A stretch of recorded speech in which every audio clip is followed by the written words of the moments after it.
Here we go. Hello out there in podcast land. Welcome to our number 9th show of Beer League in the Get Off My Lawn studios. We have a very special guest today. His name is Tom Landrigan. Easy for you to say. Exactly. Yeah, right. He's a good Jewish boy. Dr. Exactly. So, welcome to the show, Tom. And, first thing, Tom, we always start off with our show here with our sponsors. All right. A sponsorship. First sponsor is always the Butter Bash. Butter Bash is a great thing there. He was on our show last time. And if you're interested to having some friends come down into Nashville, having a good party, go ahead and get the Butter Bash. It's like a game show he does down in Nashville, and it's going to be really, really good. You know, when you go to Vegas, what do you want to see? The Blue Man Group and all these other things. Butter Bash is going to be here doing his stuff. He's going to have a brick and mortar here real soon downtown Nashville. Nice. And he does bachelorette parties, bachelor parties, wedding parties. Bar mitzvahs. Bar mitzvahs, yes. No bris, though. He doesn't do the bris. And the other... Go ahead. Well, Yodel Music, of course. We've been pumping Yodel from the very beginning, and this is the future of live music. This is where you can start your profile as an artist, as a venue, as a fan. You can find out what's going on in Broadway and soon the world. Yodel Music is just a really exciting thing, and so go ahead and download that, get your profile going. There you go. And our last sponsor is from Bodyworks Massages. Probably one of the best massage therapists in Middle Tennessee and even Franklin area. I'm not saying it because she's my wife or anything like that, because she really is probably the best massage I ever had, that's for sure. And there you go. There she is. I'm still coughing, as you can tell, Greg. I'm also going to do a shout out to Natter Days, Natty Light. And this goes out to Dr. Corey up in Indiana. Uh-oh. We brought these back across state lines. I think I brought 60 of them. Jeez. It's a strawberry lemonade beer, and it's perfect for the summertime. Very refreshing, isn't it? We went up there, and it's like when you find your Molsons. Yeah. If you find a Molson Ice, you're bringing like a whole truck from U-Haul full of those things. Gold. I had Tom do it one for me down in Atlanta. Absolutely. But today I'm actually going with the old Heineken Lights today. I'm staying a little light today. I'm still a little under the weather. Well, welcome back, kinda. Oh my God, he's still coughing. I'm still coughing. There we go. But all right. Should I have worn a mask? Are those things still all right? Yeah. But the thing is today, and Only if you're an ICE agent. yes. Well, the theme today is, as you can see, my jersey here is the New York Rangers, and then we switch over to Tom with the Icelanders. Bingo. Go figure. There is New York hockey. New York hockey here in Franklin, Tennessee. Go figure. I mean, This is going to be brutal. This is going to be a rough one today, folks. So just buckle up. Strap yourself in. But bottom line is, where's it all lead to, Tom? Beer league. Beer League. Always leads to Beer League. That's why we're here, and this is what it is about. Beer League. Well, Tom is a great friend of ours. I've known Tom for a long time. Greg has known Tom for a long time, too. We had to get him on the show, and we were always talking about it, especially being with youth sports. We always talk about youth sports. And Tommy, first of all, let's talk about how me and Tom met. Probably one of the best stories Tom will talk about here. This is great. How me and him met officially. Go ahead. Well, we were at Fort Ice in Antioch, and both our kids were just starting to skate. Dee's a year older, so I guess he was about 4.5 or so. Tommy was just under 4. So we're sitting there in the glass, not talking to each other, not really even acknowledging each other. But I had noticed that you had a New York Rangers hat on. It's an observant thing. So I was talking to some other person, and all of a sudden you tap me on the shoulder and nonchalantly go, "Hey, where you from?" Just like that. I'll never forget it. "Hey, where you from?"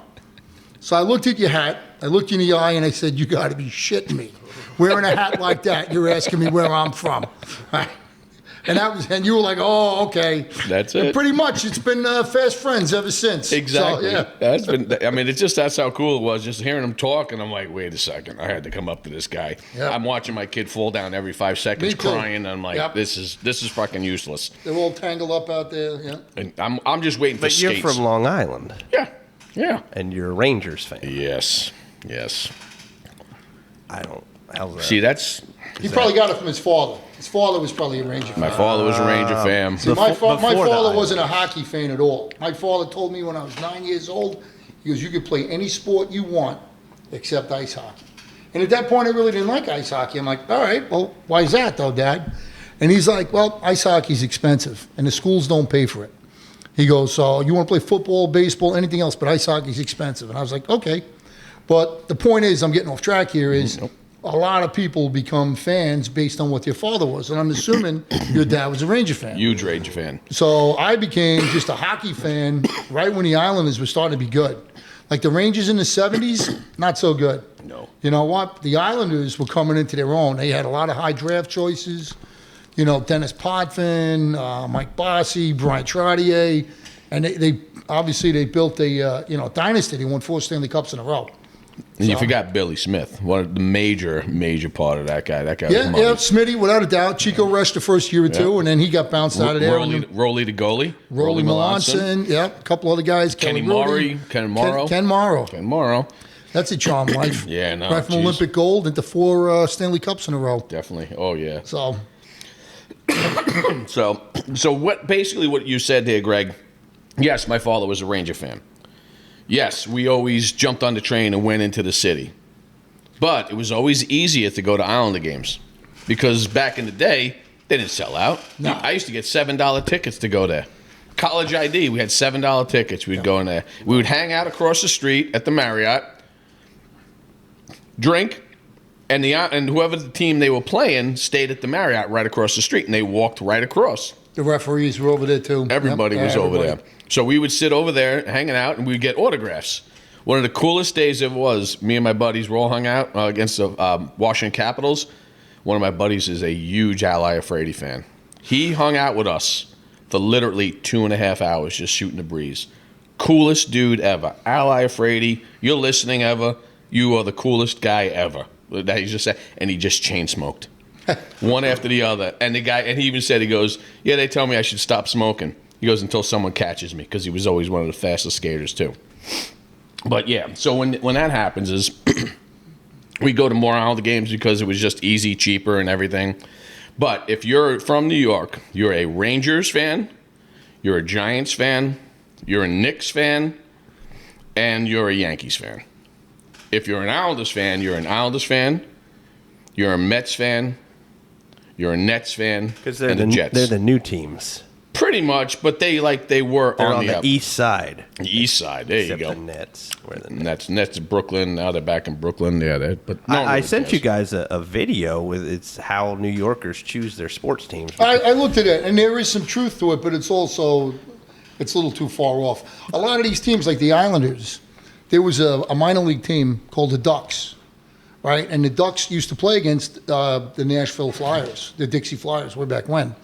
And basically, the teams that Seth had mentioned, a lot of them were expansion teams. The Jets, came over from the AFL, American Football League, before they became the AFC, part of the NFL. And the Mets, basically, when the Giants and the Dodgers left New York and moved to California, the Mets arose from those ashes. And the Islanders, like I said, they kind of, they grew up on Long Island, as did the Nets. The Nets basketball team got their start there, too. And so, a lot of people who didn't have that tradition passed down from their parents or, maybe just moved to the area or whatever, a lot of times they latched on to these newer teams. And the But Jets used to ironically- play in Shea Stadium too, so that was another thing. Yeah. So, and the Giants played in Yankee Stadium. So, there's a lot to that. But, Does believe it that or not, mean you're a Mets fan? well, I was going to touch on that. When I was a little kid, I'm talking 7. So back in the Stone Age, before the wheel was invented, I actually liked the Mets. Now, the Mets were just coming out of the 73 World Series. They had lost, but they played in the 73 World Series. And I liked the Mets. A little kid, I was a front runner. And my dad, lifelong Yankees fan. And I remember there was a day, I'm going to say it was like 1975 or 76, and the Mets traded Tom Seaver. Tom Seaver got traded, Mr. Met, right? My favorite, I'm Tom, he's Tom, favorite player.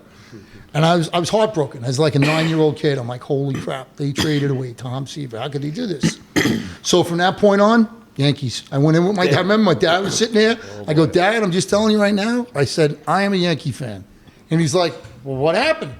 I go, the Mets traded away my favorite player. I can't believe they did this to me. And that was it. That was the end of the Mets. And then, and both teams kind of stunk right then, 75, 76. But the Yankees were on the way up. The Mets were definitely on the way down. Well, that's the luxury of being in New York City is you've got 9 teams to choose from. Well, basketball don't count. I tell you what, I loved the Knicks back in the day, when they had Bernard King. Then they had, obviously Ewing. I was a big Knicks fan. But then after they sucked so bad, I can care less about basketball. But this year, it brought me back to watching basketball again, literally after 15 years. The only New York basketball team I like and I've seen twice is the Harlem Globetrotters. That's there it. you go. That is Meadowlark it, man. Lemon. Meadowlark Lemon. Curly Neal. Oh, Absolutely. man. See, we're bringing back some good Sweet stuff. Georgia Brown, baby. Sweet Georgia Brown. Do you remember the cartoon of the Harlem Globetrotters? Yep. Oh, that was the best cartoon absolutely. ever. You remember it? You ever had it? You ever seen it? No, I don't. Google it. It was the best cartoons. I don't know about the best, but it was. The best. It was right up there with Jabba Jaw. Yeah, right. Yeah, it was. Yeah. Jabba Jaw. Jeez. Oh, man. We'll But get yeah, into that's, who's better later, but Oh, yeah, we'll get to that later. But we all we'll know have that one. some rants and whatnot. Oh, boy. Well, all right. Well, Tom, let's think about this, too. So now we meet each other. We're hanging out. Well, Greg, when did you meet Tom? Well, I remember now we had a small little third of a sheet ice place in downtown Franklin. And it was the closest place to me. It was great. It was called the Lab. Mm-hmm. And I was sitting there. We'd moved down to Franklin 10 years ago. And I was like, the Preds were doing good. My oldest son was interested in hockey. And I was like, all right, well, hey, I used to play when I lived up north. Here we go. So we started learning how to skate and stuff and then doing a little bit more at the Lab. And I remember kind of like you were saying, just sitting there, you're kind of just watching them out on the ice, and then you hear somebody talking and you're like, geez, those guys are loud. Like, damn, those guys are annoying. Shit, those guys are hilarious. And so I started walking over there and I was like, hey, and me being from South Jersey, right? You guys love New Jersey, but I tried to get my Where's New bona fides Jersey? out. That's right in the Harlem River. Yeah. So I started talking a little Speed bit bump. more like you guys, and I was like, hey, how you doing? How you doing? How you doing? And then I was careful not to tell you where I was from because I knew you would immediately shun me. So I worked my way in there, but then I was like, man, these guys are really funny, and ever since we've been hanging out, and you guys have taught me a lot about hockey. And so that's kind of where we all came together at the Lab. May it rest in peace. Yeah. Yeah. Great sheet ice. It was fun. Lost potential. Had potential. Had a lot of potential, that's for sure. I mean, yeah, but people ran into the ground. I know. It's a sore subject for us here. Sore subject. Yeah, it's like the A game. We used to have the A game around here. We just keep I remember losing A rinks game. in Franklin. It's tough. I still remember that day when the A game shut down. That was the first rink I played on. That's why we kind of moved to that area because we're like, hey, A game's around here. Let's That still is play. why we moved to that area. Yeah. We closed on our house. A month later, that rink went out of business. I was at the gym. I was like, oh, are you kidding me? when they showed that thing, and I'm like, I'm pissed. Some guy's like, well, why are you blaming the Preds? Well, I'm blaming the Preds because they should have bought that thing. Yes, so what? It was that much money and had a lot It of was a work money to do. pit, yeah. But still, you are an NHL franchise. Where is all the money? Williamson County. Yep. That's what should have been done. But that's my later rant. But excuse me again. My God. All right, so Tom, you're up in Northeast. You're getting ready to get the hell out of that dump. Why Nashville? Why Franklin? What happened? How'd it happen?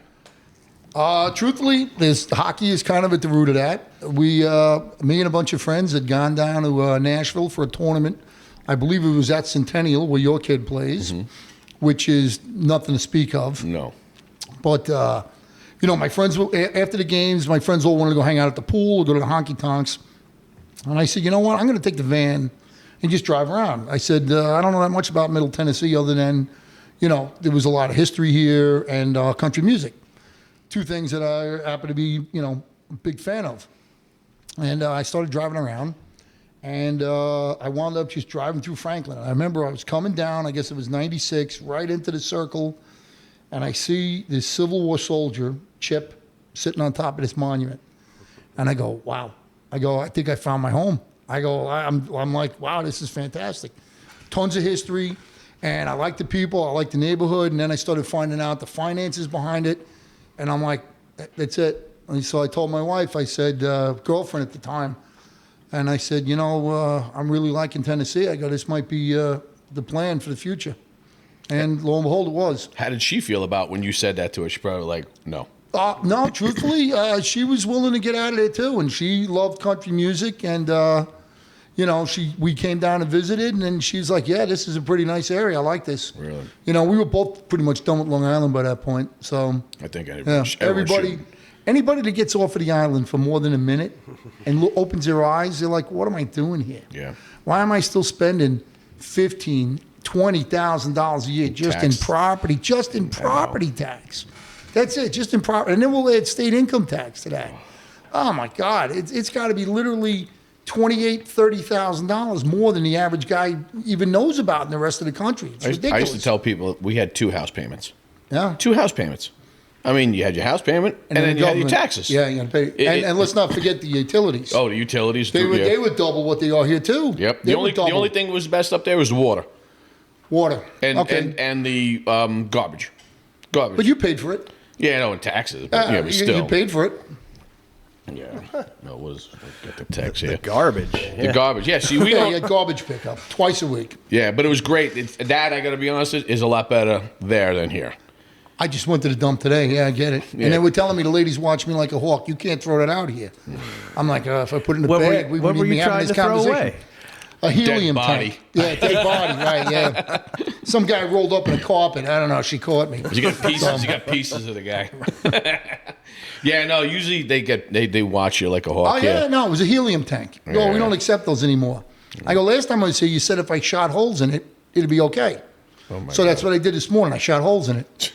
That's Tennessee. There you go. And my neighbor who likes to mow his lawn at 11 o'clock at night with headlights on. That's a great story. He's the guy that calls me up today and says, "Oh, what'd you get, a new gun?" I'm like thinking to myself, like, dude, you mow your lawn at 11 o'clock at night, and you're worried about me popping a couple of caps off in the middle of Tennessee. Come on, man. That is hysterical. Though. He's got a guy that mows his lawn at 11 o'clock at night. Yeah, 11 o'clock at night. He mows his lawn, and he's got a flashlight out there. Headlights. No, headlights on the mower.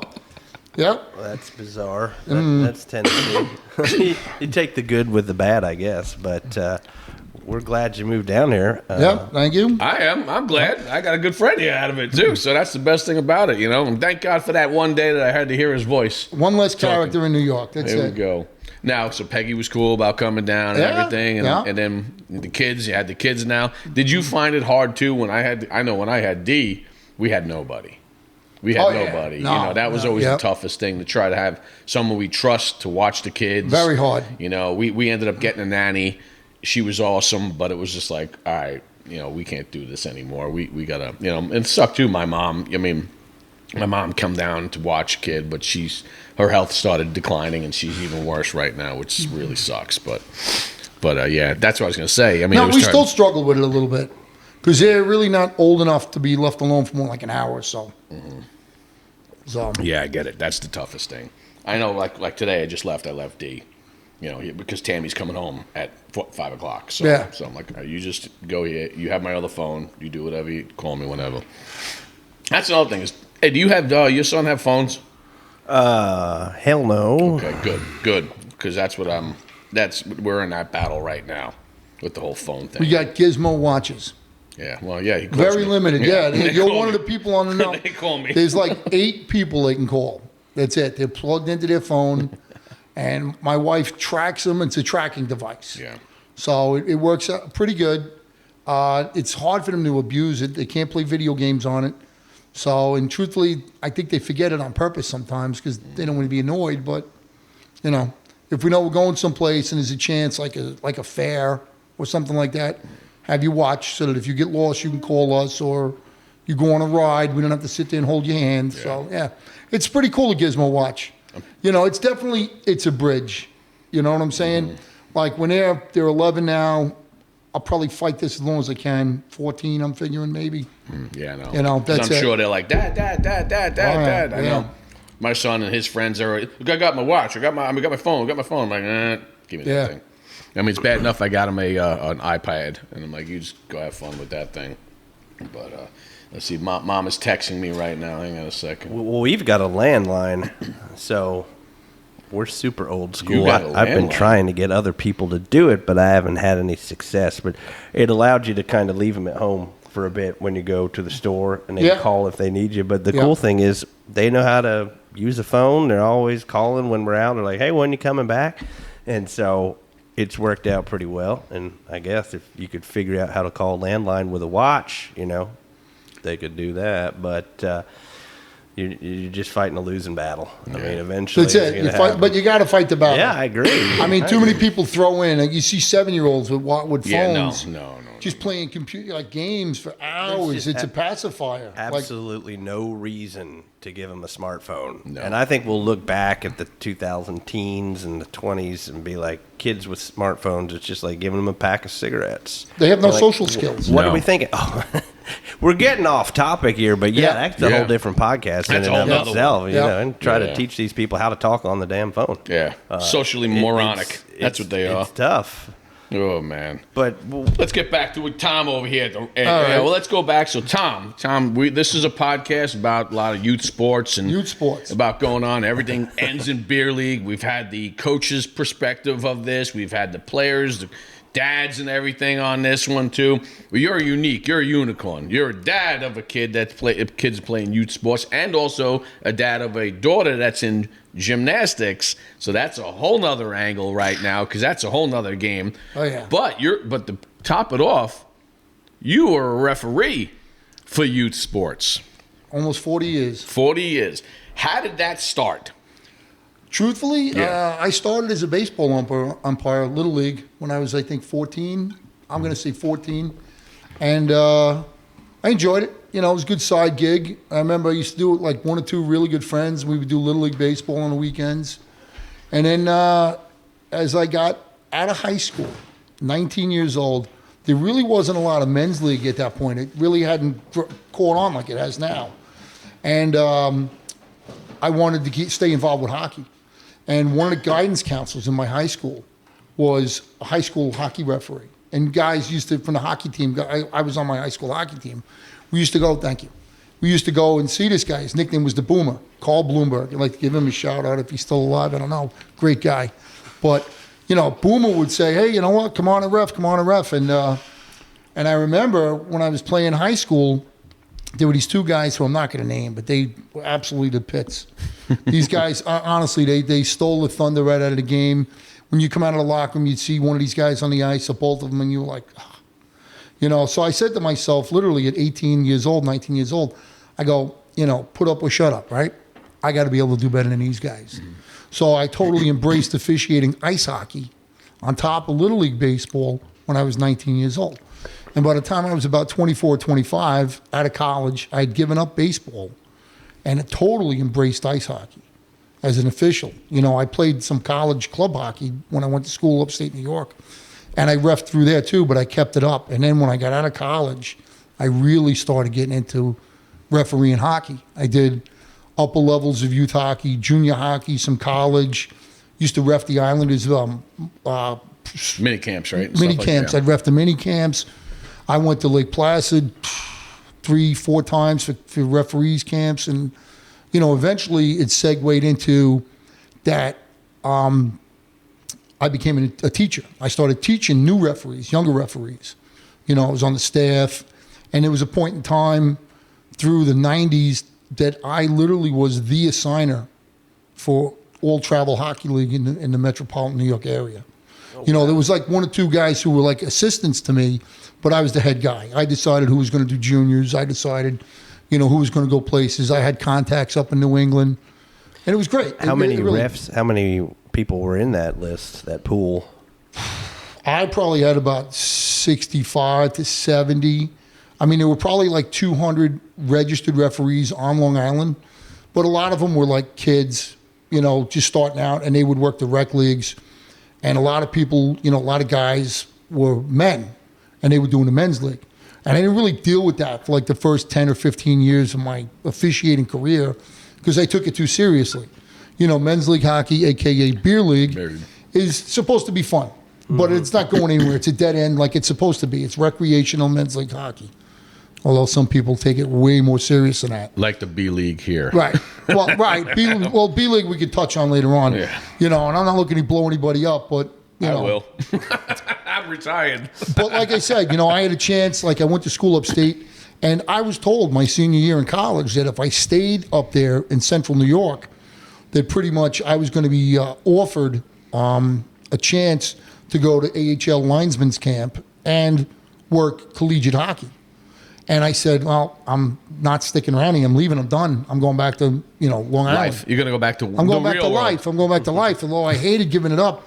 I frequently say I wish I would have just stayed up there one more year to give it a shot. But, I was done. And I would have had to keep paying for college or taking I grad want courses. to add him a little bit because he did go to Cortland College. Cortland College is it's a great town. It's a great town. Fun campus, yeah. Fun town. I mean, you have the Dark Horse is a very good establishment. We always used to go up there, but it's night and day. It's a town that's basically in the woods in the mountains, upstate New York, with nothing else around it. It's between Binghamton and Syracuse. Yeah, that's it. And then when they say go back to Long Island in life, there is just more stuff going on and everything, and it's just. It's you made the right decision. Let's just put it that way. Like I said, I just kind of wish sometimes I had given it more of a shot, but so be it. Because the better hockey was in middle New York, central New York. On Long Island at that point, we didn't have only a couple of college club teams. Yeah. St. John's eventually had a Division III team for a little bit in the late '80s, early '90s, but they were like. Here and there, gone. I think they had like a 4 or 5 year program, and then they went back to club. And currently, Long Island's actually got a Division I team. Yeah, Stony Brook.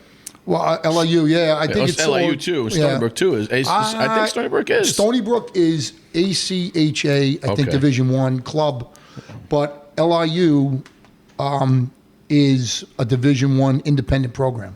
The kid I went to high school with, his son was one of the goalies on LIU. But those opportunities weren't there. Yeah. And like the nearest AHL teams were like up in Connecticut. And they were overwhelmed with Connecticut and Providence and Boston Massachusetts area too, guys. Yeah. So they were like, Long Island, so it was kind of a dead end for me at that point. But like I said, at that point I embraced teaching new guys and working junior hockey, going up to New England, doing some great games. It was a lot of fun. So nice, very cool. And your day job, you were. I eventually, a couple of years after college, I became a police officer. So that kind of, it might help, I guess. Yeah. You're policing the ice, and you're policing the neighborhoods. There you go. That's it. We don't Up against the wall and spread them. There we go. That's He's not Barney Fife, that's for sure. I had 2 bullets. 2 bullets. Oh man! So when you were up in Cortland you played D3 up there. Club. No, I didn't make the D3 team. I played club. Okay, great hockey though. Great because you had a lot of Canadians come down too, didn't you? We didn't. Our really? team. We were all New York kids. A lot of downstate kids. That's why the team was terrible.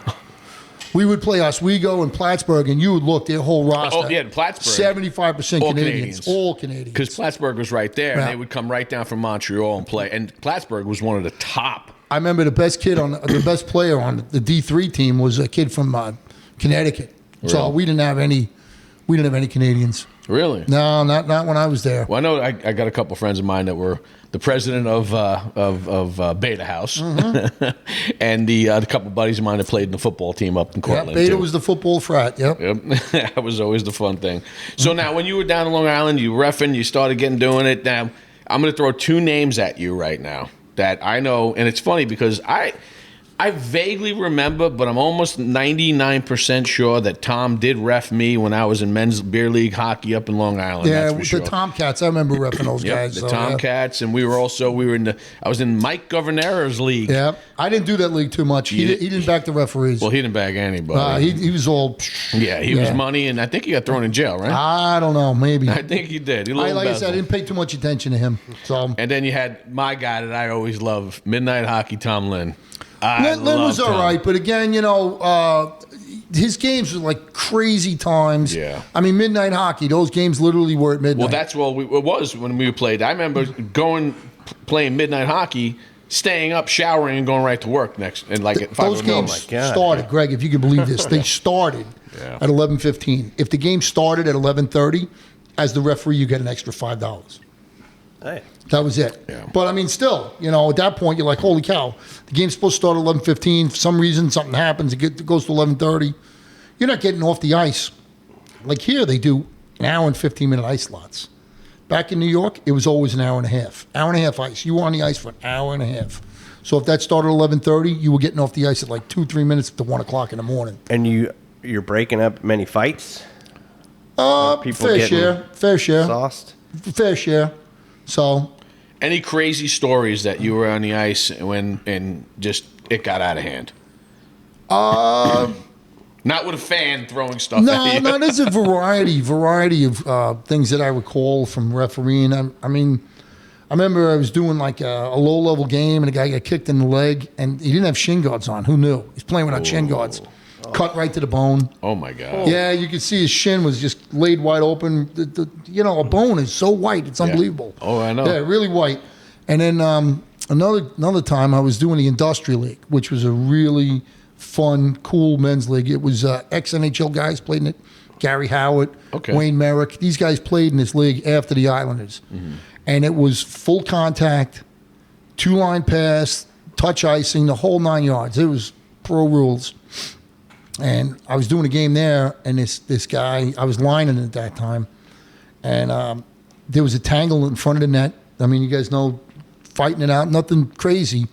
And a guy on his own team took a shot from the point, hit him square in the face, no shield, with a slap shot. The guy lost his eye right on the spot. Oh. I was the first guy there. At that point, I because I went through the police force, I was a cop at that point, and I could tell, I had to administer first aid and get this guy help, and his stupid teammates, I remember they leaning over there going, "Hey, Mike, you like effed up, man. You're in bad shape." And I look at this guy, I'm like, "You're an asshole. What's the matter with you?" Shut up. I said, "Go get some towels or something. Go off the ice and go wave at the cars. I don't know. Get out of here." We got the guy help, and he lived, but he lost his eye. It was a tragic story.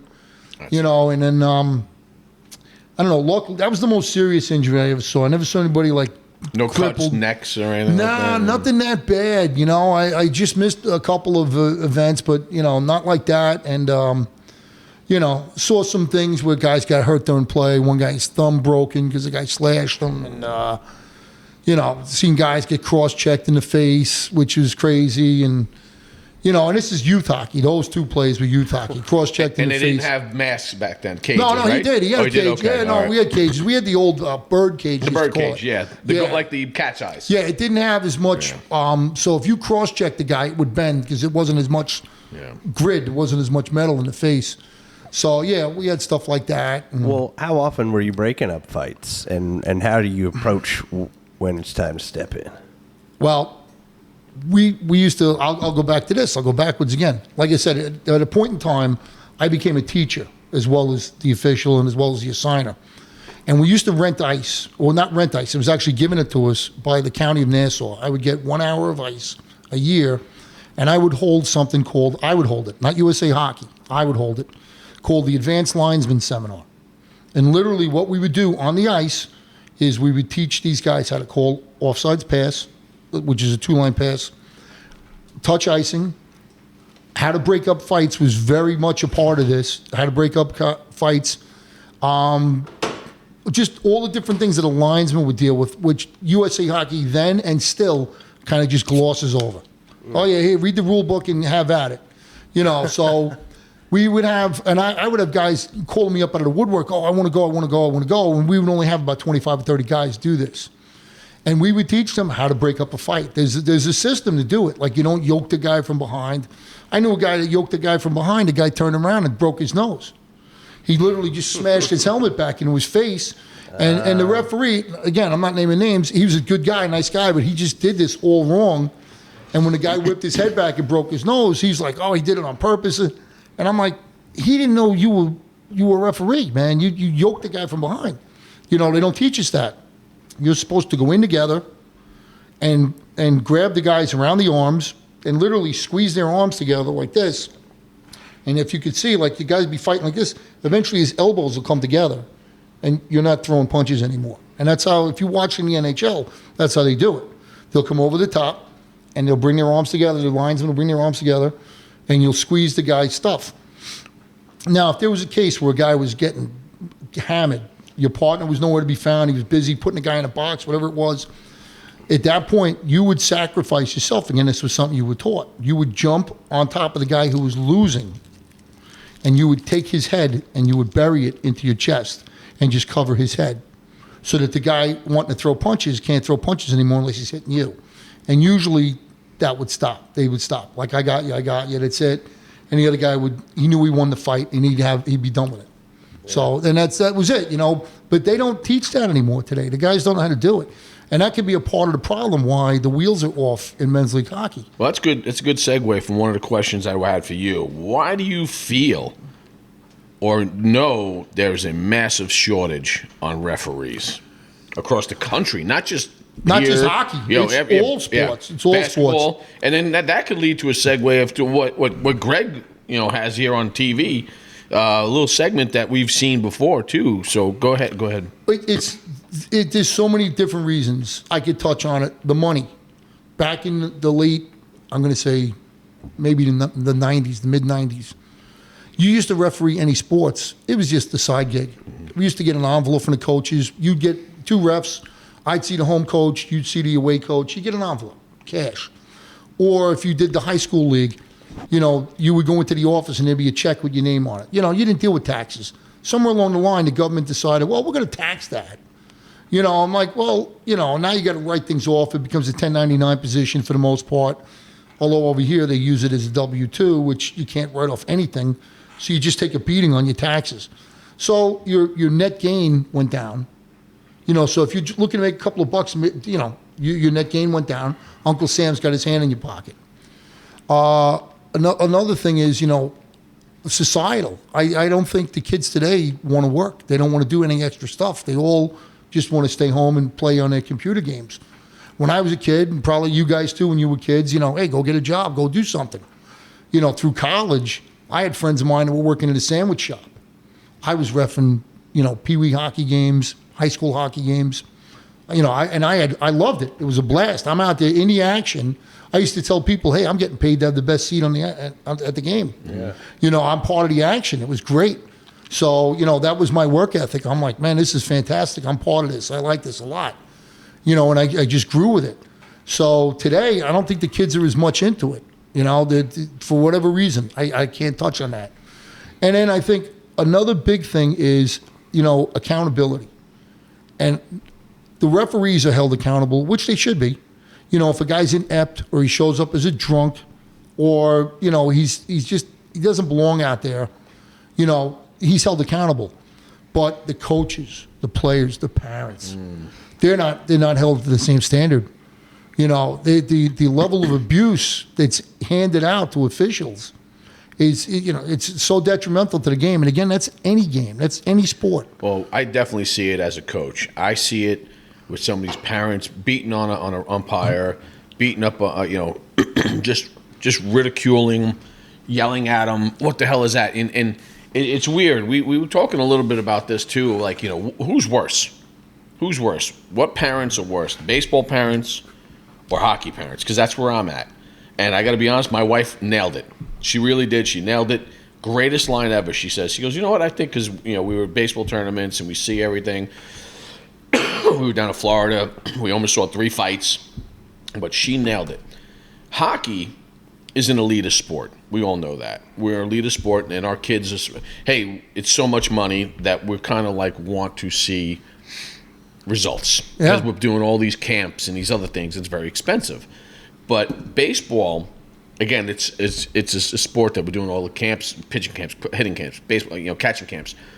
But the thing is, when the parents go off, when the kaboom happens, it's like in baseball there is so many little nuances of the game of that was a ball, that was a strike, he's safe, he's out, hits a foul ball, no it's not, he didn't hit him. So there's so much more in baseball. So it's almost like Chinese water torture. It just keeps hitting you, and it just builds up, and the umpires just get belittled. That was a ball, that was a strike, that was this. But hockey, it's almost like a nuke that goes off because it piles up the tension, and what do you mean he's not? That's not a goal. What do you? And it's just almost like it's two different, but they're both whacked. Well, I'll say this. With hockey, they used to always teach us, as, new officials, and every year they reiterate it, was, just don't have rabbit ears. Don't listen to everything, whatever. And the nature of the facility, like somebody standing behind glass, they're yelling. You can't hear what they're saying. No. So really in baseball, and like I said, I did both. I was a baseball ump till I was like 25, 26. You would have people right on the chain link behind home plate and used to chase them out of there all the time. You can't be there. I don't need you over my shoulder calling balls and strikes. And and people will get offended. I'm like, listen, you just can't be there. That's it. And I would sit there and I would make the guy move if he was a pain in the ass until the coach said, if the guy don't move, I go, Coach, we're not going anywhere till this guy moves. Mm-hmm.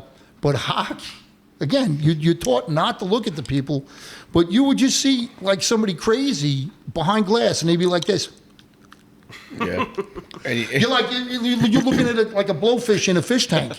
You're like looking at the guy, and you point, you're like, look at this guy, he's insane. Mm-hmm. And then sometimes they'd figure it out and they'd go above the glass and yell down at you. Or the cracks. The cracks. You suck. Or they'd wait at the runway for you to come off. That's the crazy. worst. That's the worst. That is the worst. Because when they're waiting for you after the game, you're like, dude, this is a game. Yeah. And whether it's men's league, which means nothing, or even youth hockey, where hopefully your kid's playing for a scholarship to get one, maybe that, he's one of the 2% that's out there, maybe that, and you don't even know if there's a scout in the stands.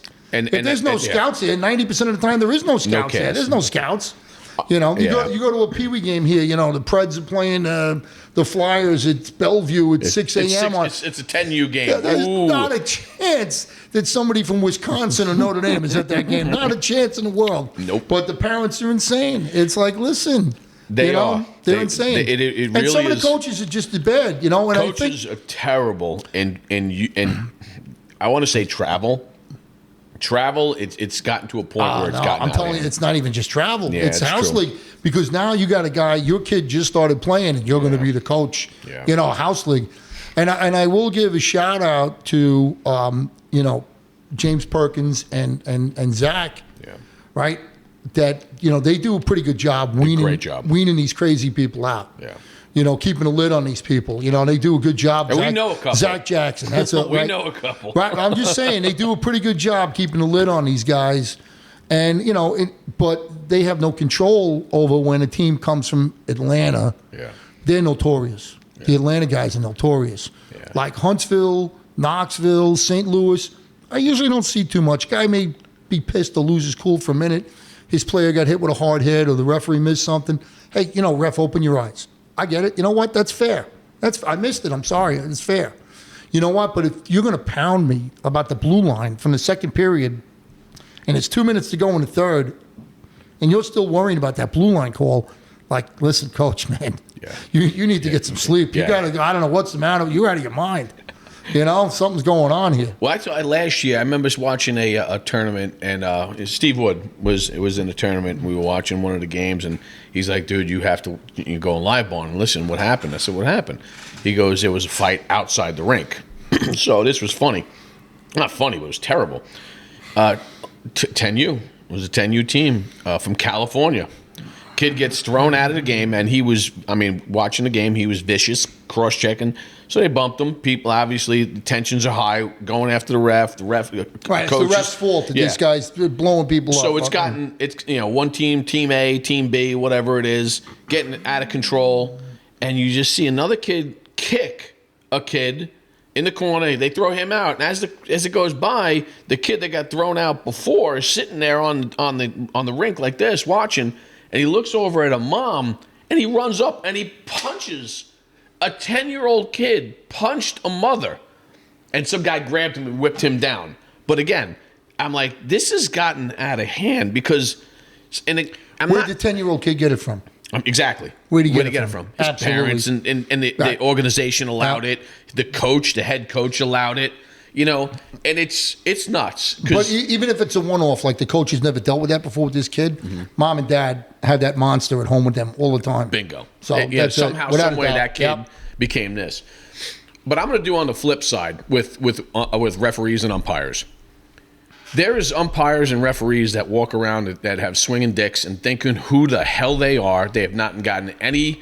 This is the first time they've had any sort of authority, and it's my game. I'm going to tell you exactly what happened this summer. Well, let me just jump in here. You had asked me why there's a shortage of referees, and I was giving you that perspective. So go ahead with your Yeah, thought. no, Go ahead that's with your- perfect. So we'll do the other side of the Yeah. coin. We'll do the other side of the coin. And I see it And it those- comes down to accountability. And again, yeah. So And go ahead. It's not worth it sometimes. If I'm gonna, if I'm growing up, I'm in my 20s, I'm not dealing with these nut job parents. I'm not dealing with these nut job coaches. I don't want to deal with the players either. They're out of control. Especially hockey. It is a very entitled sport. It's expensive. It's expensive. The kids will they're very arrogant now. Obviously, you can see even in the NHL. That's these kids, societal. It's across the board. Correct. So, even with baseball, I see it. Anything. But on the flip side of this, this summer I had a baseball tournament, and one of my kids was doing something not illegal. Excuse me. He was pitching, and he would do. You ever see Johnny Cueto or you see Nestor Cortez? He would turn around and throw. Wow. Excuse me. He goes to the kid, "Hey, that's not going to happen anymore." And that kid was my son. He's not allowed to do the Johnny Cueto swing up and throw. No one's on base. It's not illegal.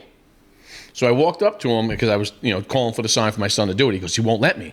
What the hell? What is this guy talking about? So I walk up to him in between innings. I go, "Hey, Blue." I call him umpire Blue. I go, "What's the deal? Why is he not allowed to do this?" He goes, "Not on my ball field. That is arrogant, cocky, and showing teams up." I go, "No, it's not. He's doing it to basically change the batter's eye. He's changing the rhythm. He's doing what he's doing to offset, his speed and also, it's another tactic of the pitching. You could drop his arm different way, bring it up different way, whatever." He goes, "No, it's not. It's arrogancy and cockiness." I said, "Dude, is it illegal?" I said, "That's the first thing." I said, "Is it illegal?" He goes, "It's not illegal, but I will not have that on my ball field." Right then and there, I know if this escalates anymore, I'm getting tossed. So I'm like, and he keeps going. I go, "All right, whatever, shh." And I go, "Shush him." And I'm walking away. He goes, "Don't you shush me. We'll be in the parking lot in 10 minutes. I go, "Are you kidding me?" Whatever. I just walked away. So now I have my hat backwards, right? My hat's backwards. The other umpire walks up to me and goes, "Turn your hat around," like I'm a child.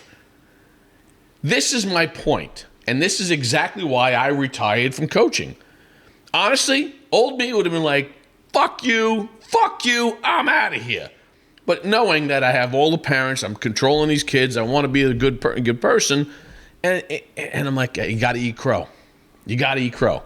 And that's what the worst thing is, because now I get it, it's a pain in the ass. It's a thankless job being an umpire. But when you have an arrogancy, an attitude like that, right off the bat, you're like, I'm not going to win this. This is stupid.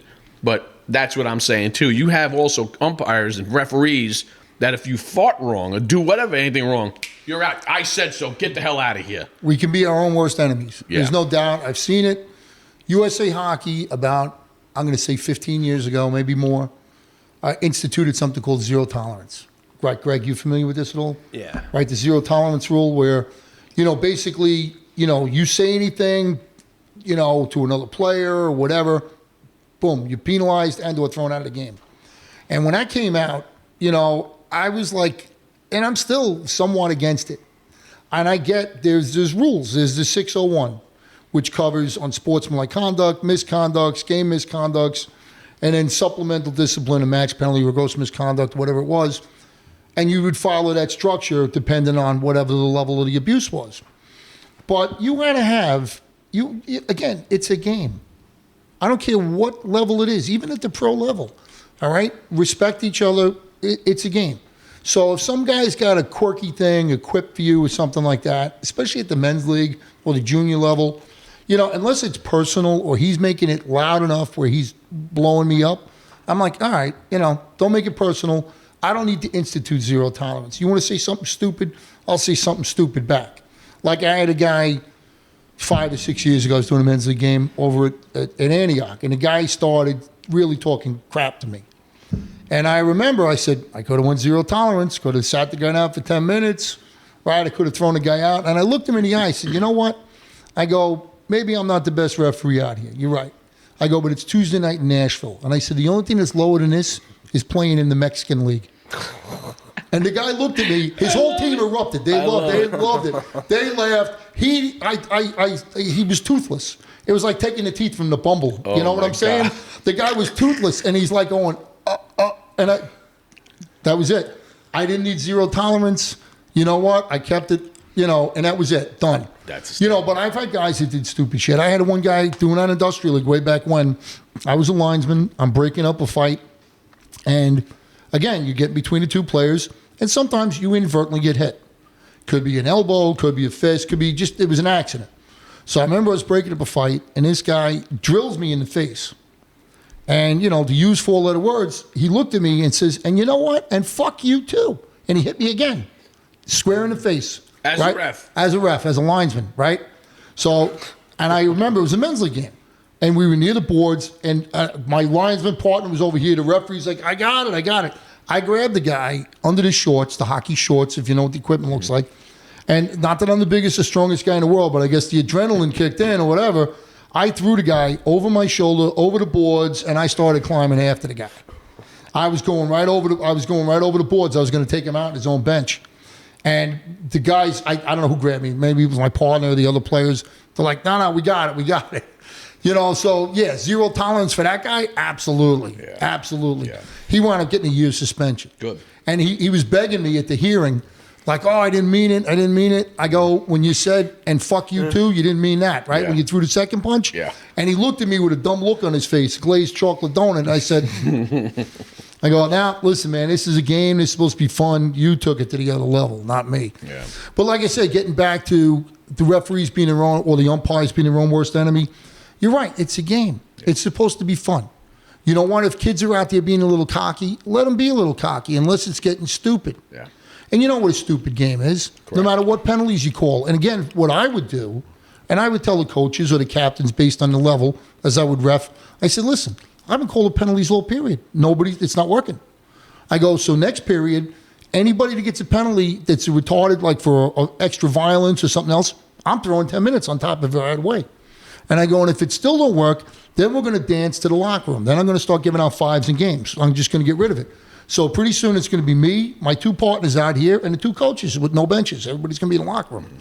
And usually that took the steam out of it. Usually, but you got to back that up in the fact that if you do have one guy who's blowing your game up, and it's usually one or two guys, you got to target them. Yeah. Target them. Listen, I'm giving you 10. Sit down, relax. If the coach can't reel that guy in, he's got to go. Yeah. Because he's dangerous. He's gonna. Have you tossed many coaches out? Oh, I've tossed out scorekeepers. I've tossed out. Yeah, absolutely. Scorekeepers. Oh, I've tossed out scorekeepers. Get out of here. Tell us about that. I was doing a game at Antioch Park 25 years ago, and I remember, the home team would provide a parent to be the scorekeeper. Mm-hmm. And as I was going over to give the guy the penalty for whatever, I have to assume it was his kid that was getting the penalty.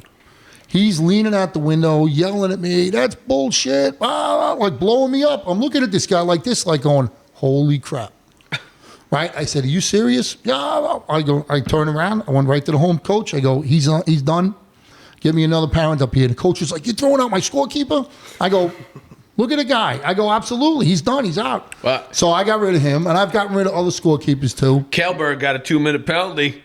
He got a penalty as the scorekeeper. He was the parent door for the penalty box. Kelberg, yodel. Good job, Kelberg. Yeah. People get carried They away. get well, that's it. They get carried away. But Kelberg was right.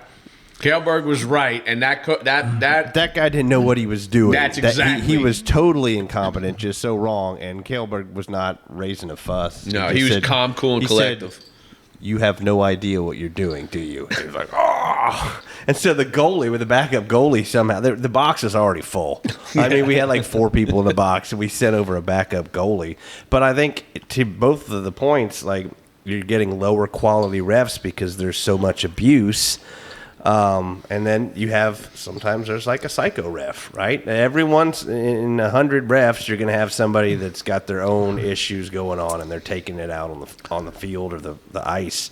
And so it's a tough situation, but the parents, I think, are where it needs to change, and maybe the coaches can hold the parents in line. I don't know, because it seems a little bit unsustainable.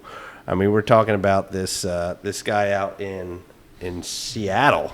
Look at this. Everybody saw this, but This is where the mom came out on the ice? No, it was a guy. Oh, okay. Yeah, Look at there him. he is now. Yep. this is a guy named like Uriel Gonzalez. I just threw both referees down. These Kids, teenage kids, refs, right? Yeah. and Yeah, it's a different angle. this was back in February, and then it just came out 2 days ago that they were not going to press forward with the charges, but he was going to do 80 hours of community service.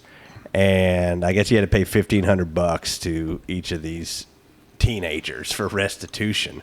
But you see that stuff more and more. I mean, we had one with Troy on here where the guy just like slammed the Yeah, ref referee, down, yeah. and you know it's Seattle.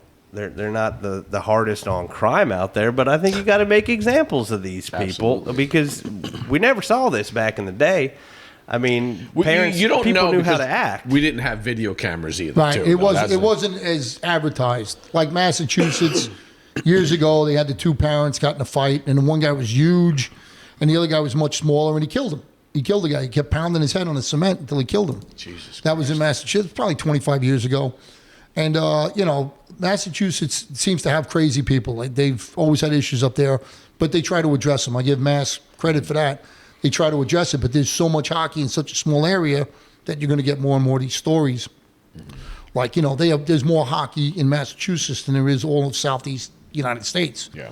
So, they have a lot But of I issues. do think it's getting worse. I think it's societal. I mean, people It is can't control societal, themselves, but it's the lack of accountability. Well, Canada, to address this, and we tend to follow Canada, but Canada 2 years ago instituted that, the armbands on the officials, for USA Hockey, for amateur hockey, they're supposed to be red. NHL's orange. Everybody, including myself, mimicked the NHL, and most guys wear orange armbands, right? And nobody gives you a hard time about that. Canada literally started 2 years ago that any official 16 and under will now wear a green armband. So they'll be out there refereeing with green armbands. So they're telling you straight up, this is a kid reffing this game. He's 16. So if the coach gets a penalty for abuse on his kid, coach is going to pay a heavy price. And parents, there's already been situations where parents are banned from the rinks, where if they go and they abuse a kid, they'd be like, you're done. Yeah, Your kid can still play, but you are no longer allowed to attend your kids' This guy games. was banned from that facility Yep. and probably Kraken games. But they're also talking about some legislation Yep. in Washington, in Pennsylvania, where you can get a $1,000 fine for referee abuse.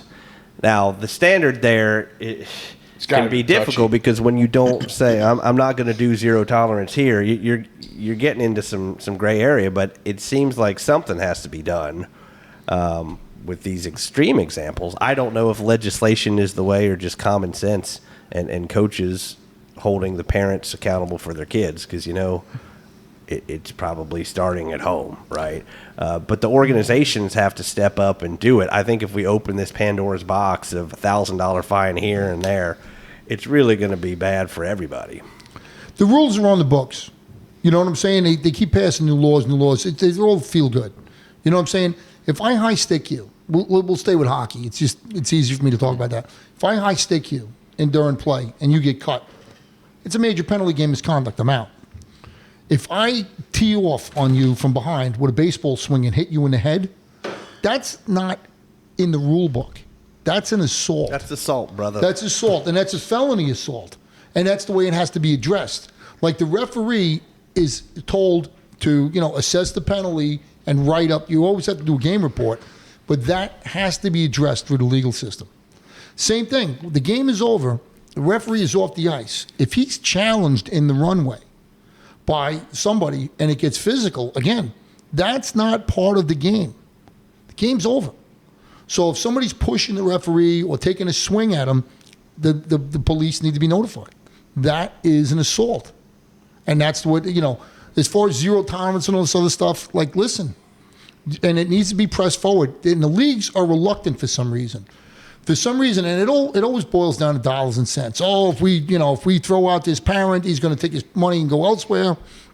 And we've been doing that for years. But here's the problem. And this is what the whole crux of the conversation is. We're running out of referees. Yep. Because the referees don't feel safe or they don't feel like somebody's got their back. Talking about the guy from Long Island with the men's league, like Gouvernaire, like, I didn't really know the guy personally, but I did like 2 of his games. And I remember one time, literally, I had like 3 or 4 guys pounding on the locker room door at the end of the game. This is 12 o'clock at night. I'm like, what are you doing? I go, the game's over. Might have been us.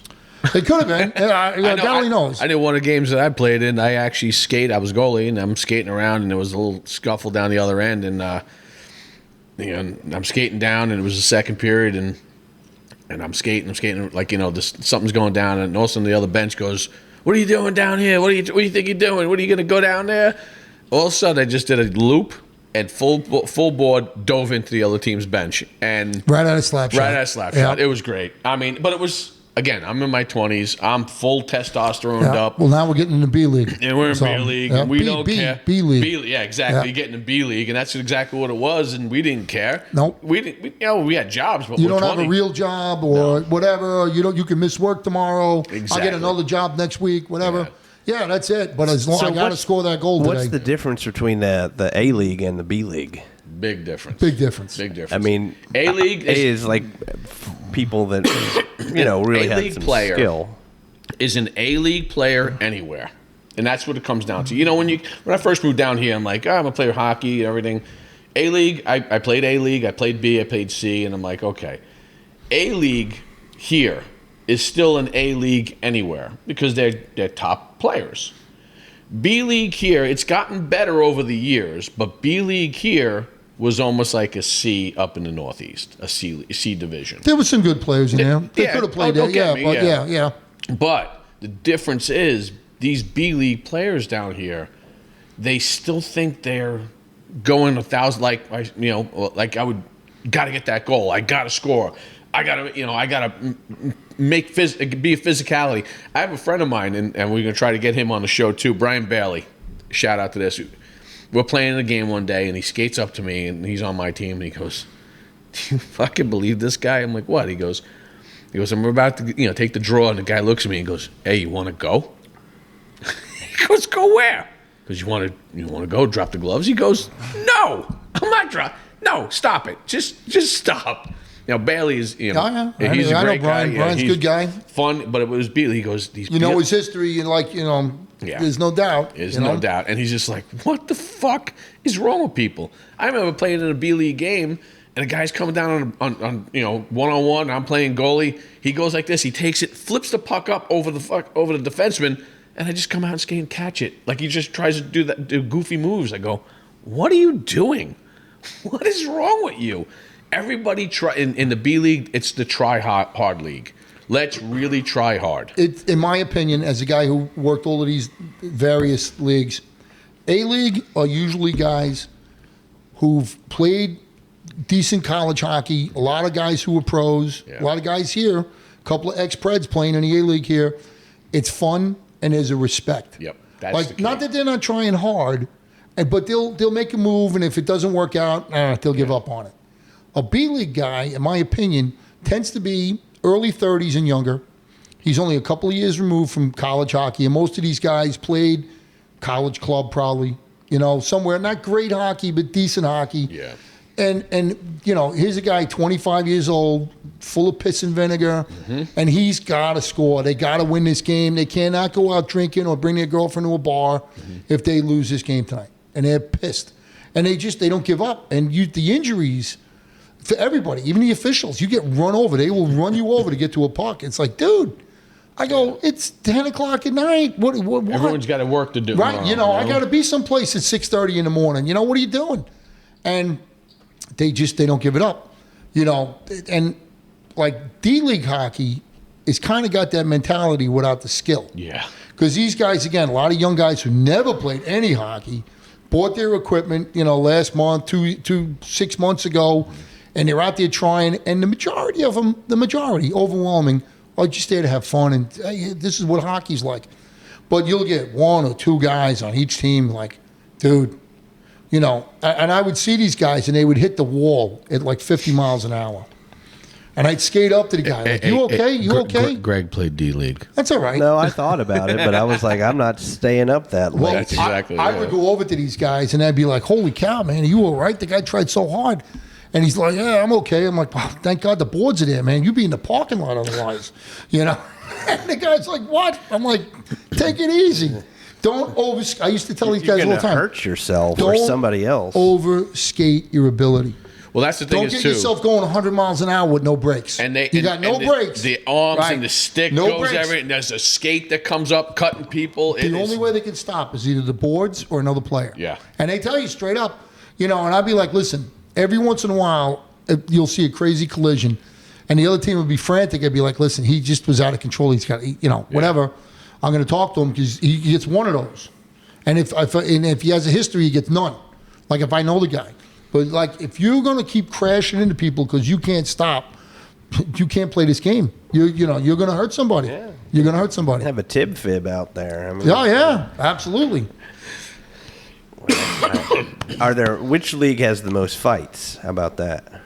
A, B, C, or D? I'm going to say B. Yeah, definitely. I don't think Big. A has none because they respect each Can't other. say none, but so few and far between. Yeah. Few and far. And at a tournament, it's even a little different too. Yeah, tournaments because they a don't different know game. each Yeah, other. That's different. Then they got their Yeah. the swingers hanging Yeah. out. Who But am the I B here? League guys, man, they're remembering shit from 3 weeks ago. Oh man, last time we played these guys, they beat us 5-4. That ain't gonna happen again. We gotta do this. We gotta get physical, dump and chase, and pound the defense. What? What are you talking about? Well, They'll run the goalies like, oh my God, you ran the goalie, really? Yeah, damn well back in the day you run a goal, especially in my team. And again, we would be league Any A, team. league That's what you team, taught as a youth. You Yeah. taught protect your goalies. Right. And it was just all on. You It was know? always on. That's how it worked. Yeah. And that's the way it's supposed to work, to be honest with you, truthfully. Well- I mean, the goalie's in a vulnerable position. He's wearing bulky equipment. He don't move as fast. He's concentrating on the puck. And anybody that just lines him up and blows him up, it's horse shit. You don't do that, So that's the code, and that's one reason that fighting persists, and some people just, down south just want to go to a hockey game to see a fight, right? It's like going to NASCAR to see a wreck, but the reason that the fights are there is a long tradition. But from a referee's perspective, there's some things you can call, you see it, some things you don't see. But how do you view fights and where they are in the game today? Should they keep them around? Should they try to get rid of them? And what constitutes a good reason to start a fight, whether it's hitting the goalie after the whistle or whatever? That's a hard question, especially as a referee. It's the old Rodney Dangerfield joke. I went to the fights last night and a hockey game broke out.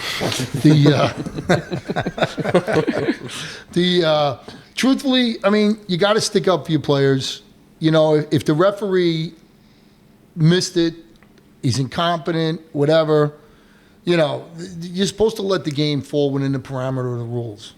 So if like I said, if you got a referee for whatever reasons not calling stuff, then maybe you got to take care of business to protect yourself and or your teammates. I don't know.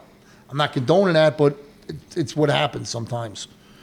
I think fighting, for the most part, is out of the game at all levels except for the professional level.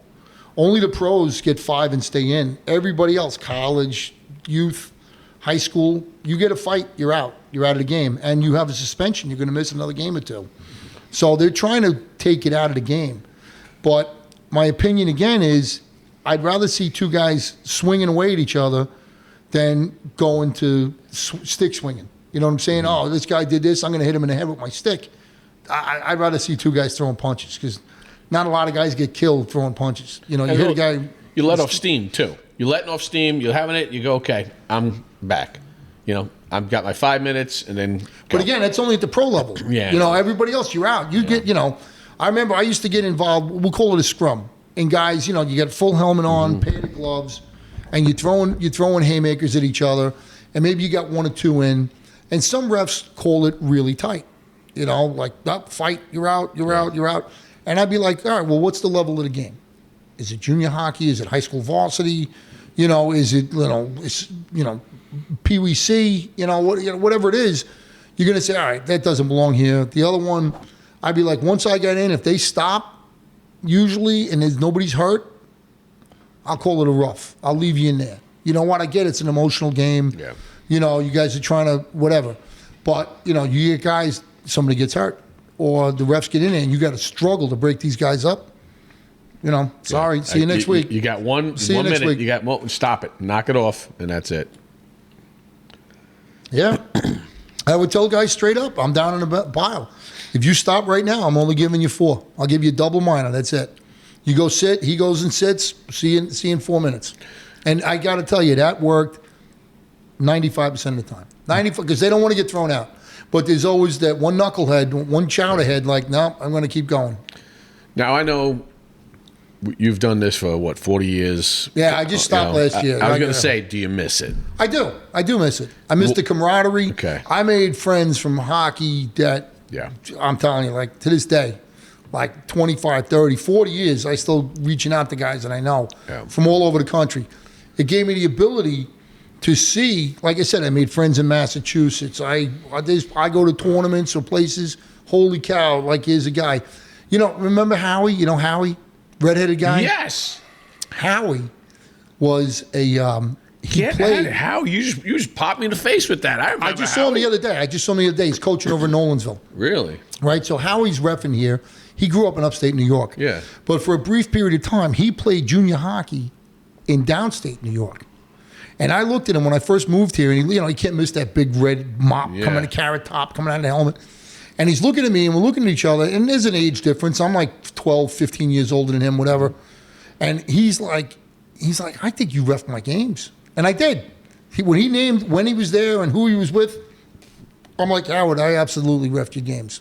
Wow. So, like I said, it's just great guy. You know, it's like, not that we were friends back then, but just that common thread and just, so fast friends now. Good guy. Well, I get what you're saying. I threw that question out there about do you miss it, and I guarantee I knew the answer to that. I just wanted to hear it because I do miss the camaraderie.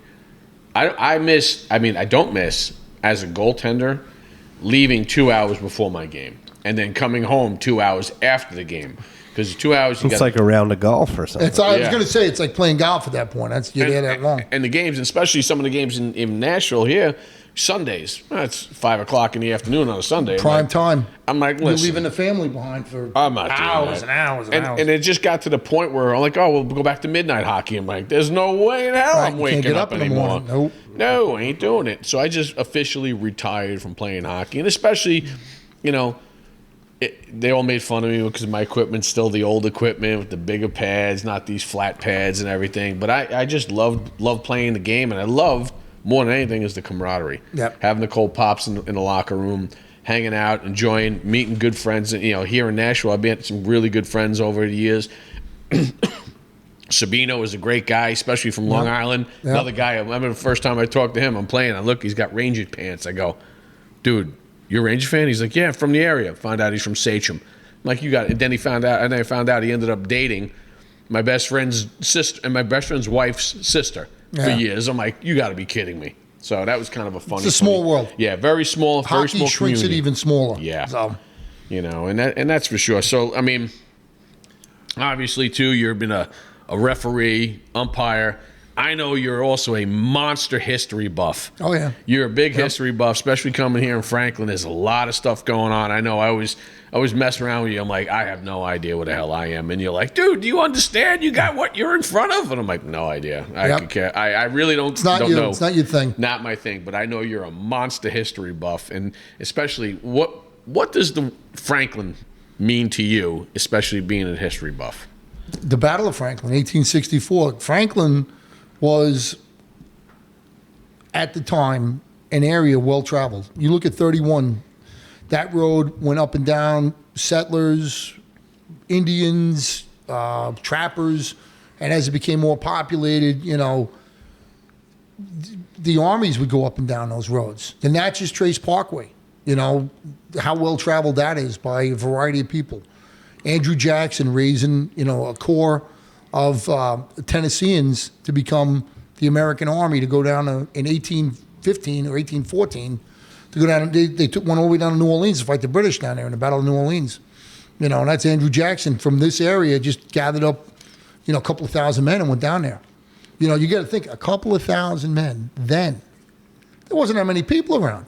No. You got to be taking pretty much every farmer that's out there, every adult male, 14 and above. 14 is considered an adult, and they're putting them under arms, and here you go, let's go. That's pretty sick. So I got to, I know this drives you. That I can feel the passion that you always had about this. I do it with my kids. My daughter, she gets a little crazy, but she tolerates me. My son is embracing it, which is probably making me crazy.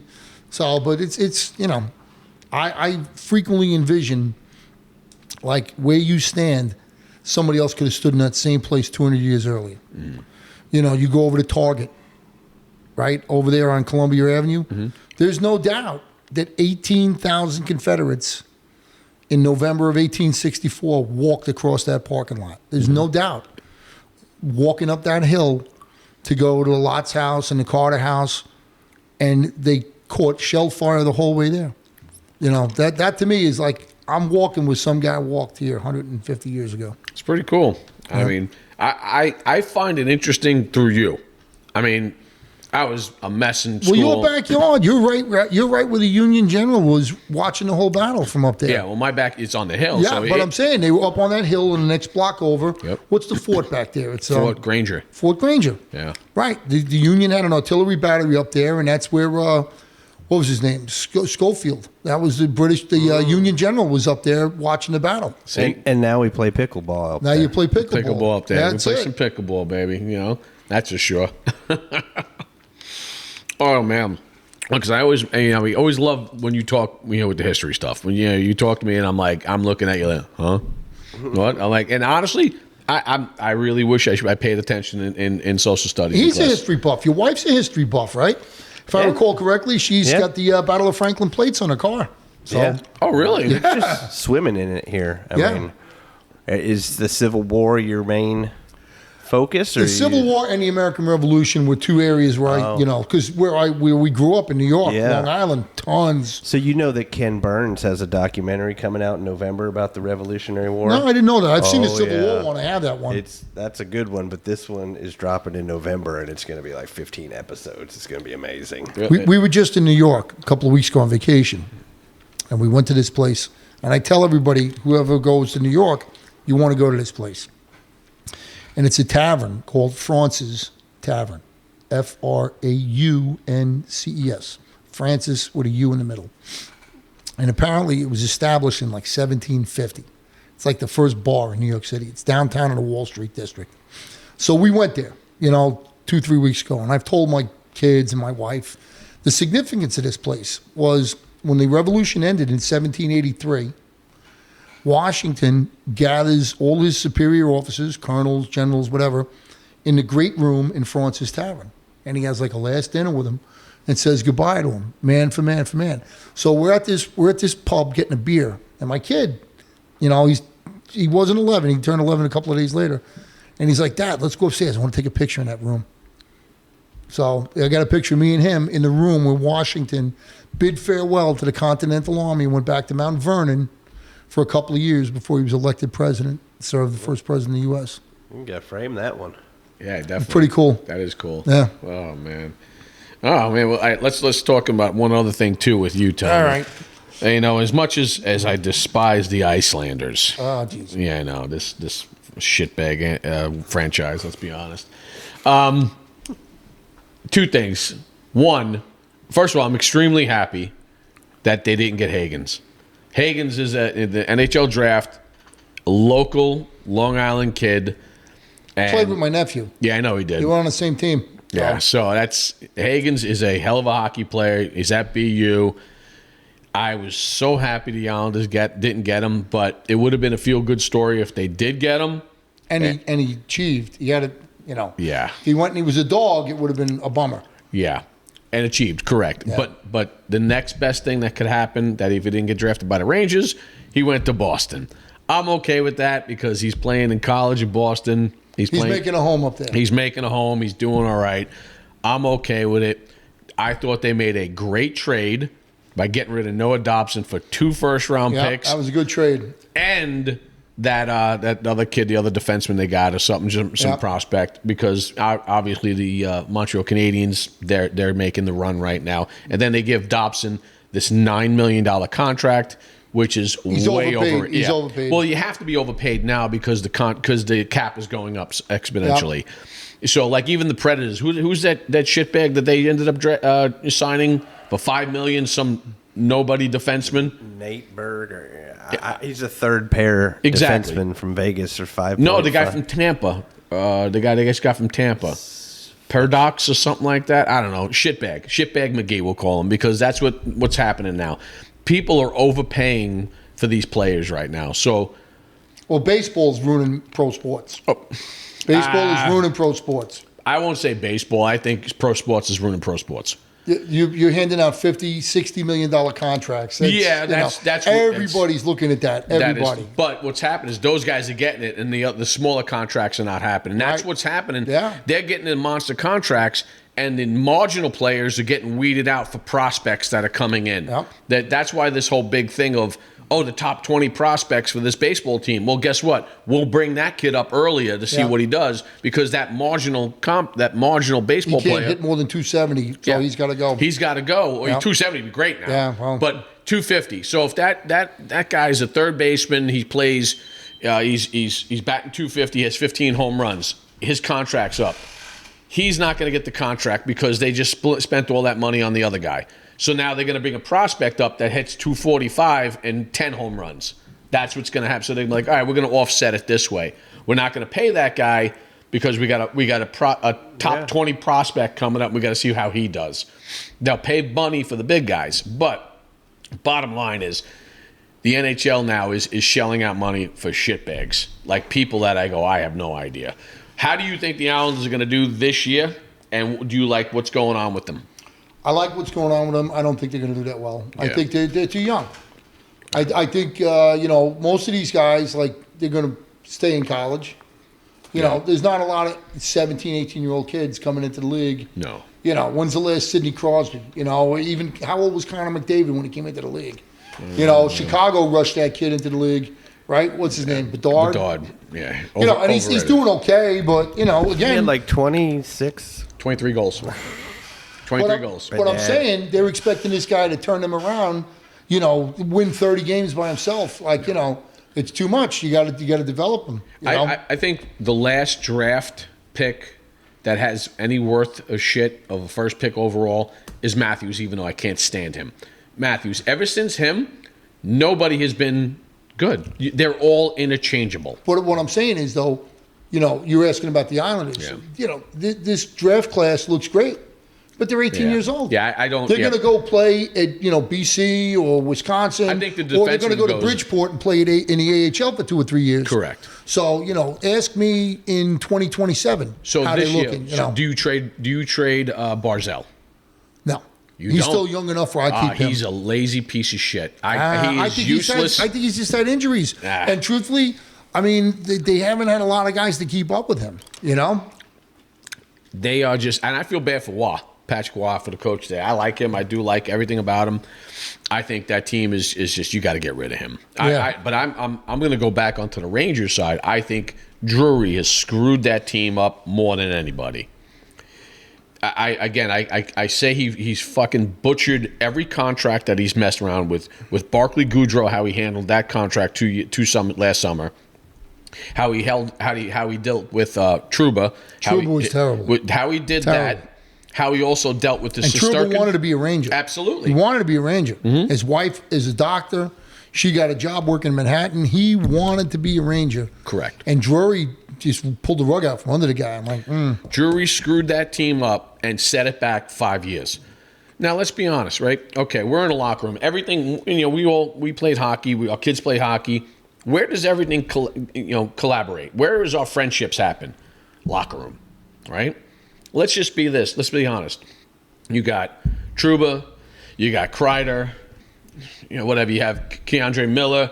You guys are all best friends, right? You're all hanging out. You guys are after hours. You guys are going to the bars. You're going to restaurants. Your families with each other, friends with each other. Now, we're sitting in the locker room. They look at this Russian goalie and go, hey, we're going to offer you the biggest contract of the NHL of a goaltender. You'll be the highest paid goalie. And that scumbag, excuse my French, but that scumbag says, no, I want to be paid more. Okay, so he has the arrogancy of saying no. So now we're in the locker room together. You got the kid in the corner, the scumbag goalie, which he's good. Don't get me wrong. Is he great? Yeah, he's top goalie. A lot of good he did this year. He was not that good because the team around him. So he goes, nope, I want to get paid more.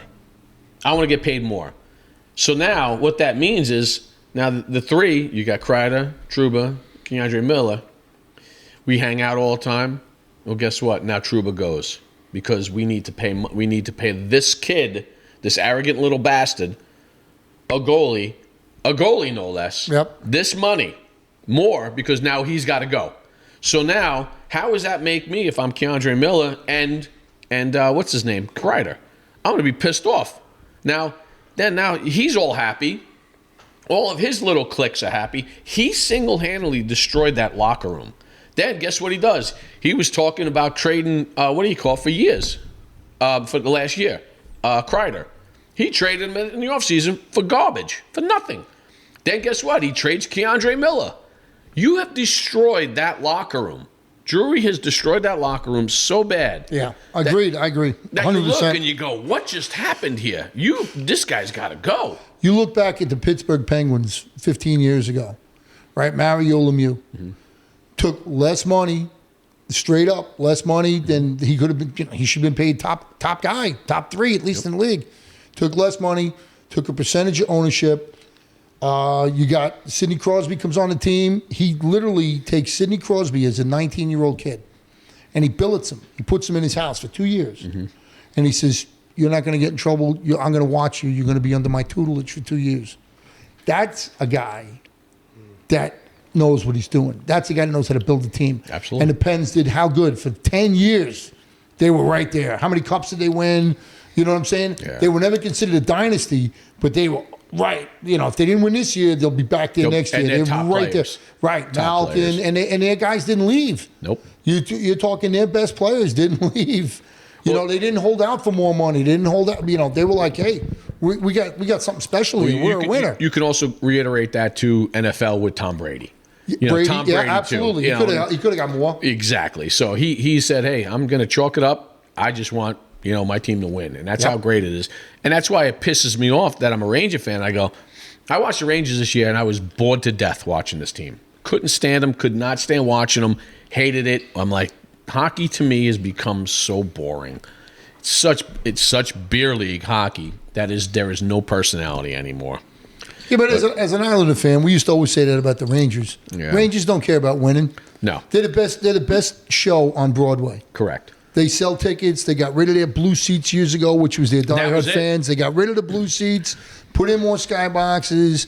You know what? They're going to sell those tickets to the 4 Tokyo businessmen who came into town. Gretzky. They don't know anything about it. Remember, but they're selling those tickets. Remember the sign, dun, dun, dun, or the red seats suck, with the blue guys, the blue seats up there. Right. That was the blue-collar guys that sat up there. All the time. We had tickets up there, and I remember a buddy of mine that was an Islander fan, came back from school the next day, and he had black and blues all over his face. Ranger Islander game the night before, he went there, they tackled him, beat him up in the bathroom in Madison Square Garden, ripped his jersey off, burnt it, and just gave him the patch back. There you go. And that's how Ranger Islander games were. You know, it was just, there was always physicality and The fights on Rangers the fans ice. are crazy. They weren't right. Greg, I'll tell you this. I went to a game, right? It was the Rangers Devils. And it was like, I want to say it was like MLK Day because it was during the day. So there were a lot of kids there. Here I am up in the blue seats. And here's this little girl, 10, 12, you know, our kids' age. And she's like, let's go Devils. The fans, they were like, we're going to throw you over the balcony. We're going to, like, the father's like, holy crap, I got to get out of here. Like, I mean, literally, there was like, not one guy. There was like 15 guys. In the yelling. blue seats? Yeah, That's where, oh in the my blue God. seats, you took She's your life crying. in your hands. She's like, he had to get her out of there. I'm like, this is crazy. When the Garden changed the blue seats, the Garden needed to do that because the blue seats, they were a bunch of animals. Yep. And that's how we all went to games. We all sat up there. We cursed out everybody. We threw. All they had to do was raise the prices. It would have filtered out more of those maniacs. Yeah, so. and that's exactly what it did. But they And- put in skyboxes, and then now the average guy, it's Can't crazy do it. to go to a game. Yeah, crazy. it's silly to go. I mean, I took my kid there 2 years ago. Me and him, we sat in the nosebleeds. Yeah, by I the, helped you get the seats. That's right. Yeah, My buddy Steve. that was a great time. He loved it. They won, and it was a great time. It was a great experience. But for him, it wasn't the same as I was No. because you had a lot of more prim and proper people even up there too. And I'm like, you had animals back then too. And my we were there. We were there in half of those things. I mean, especially the Range Islander brawls that were always going on. Then you had the Island games. They used to call it the Long Island Mausoleum. The mausoleum, yep. You had a rusted turnstile when you walked in. Everybody had to leave 5 minutes early. Didn't matter what the score of the game was because they wanted to beat the traffic onto the Meadowbrook Parkway. And the thing is, we'd And it say, was like, oh my beat God, the this is traffic. Right, it's 2-1. We're in the Beat the game. traffic. We're in the game. That's People it. are piling out of there. Yep. 2-3 minutes left because they want to get to their car.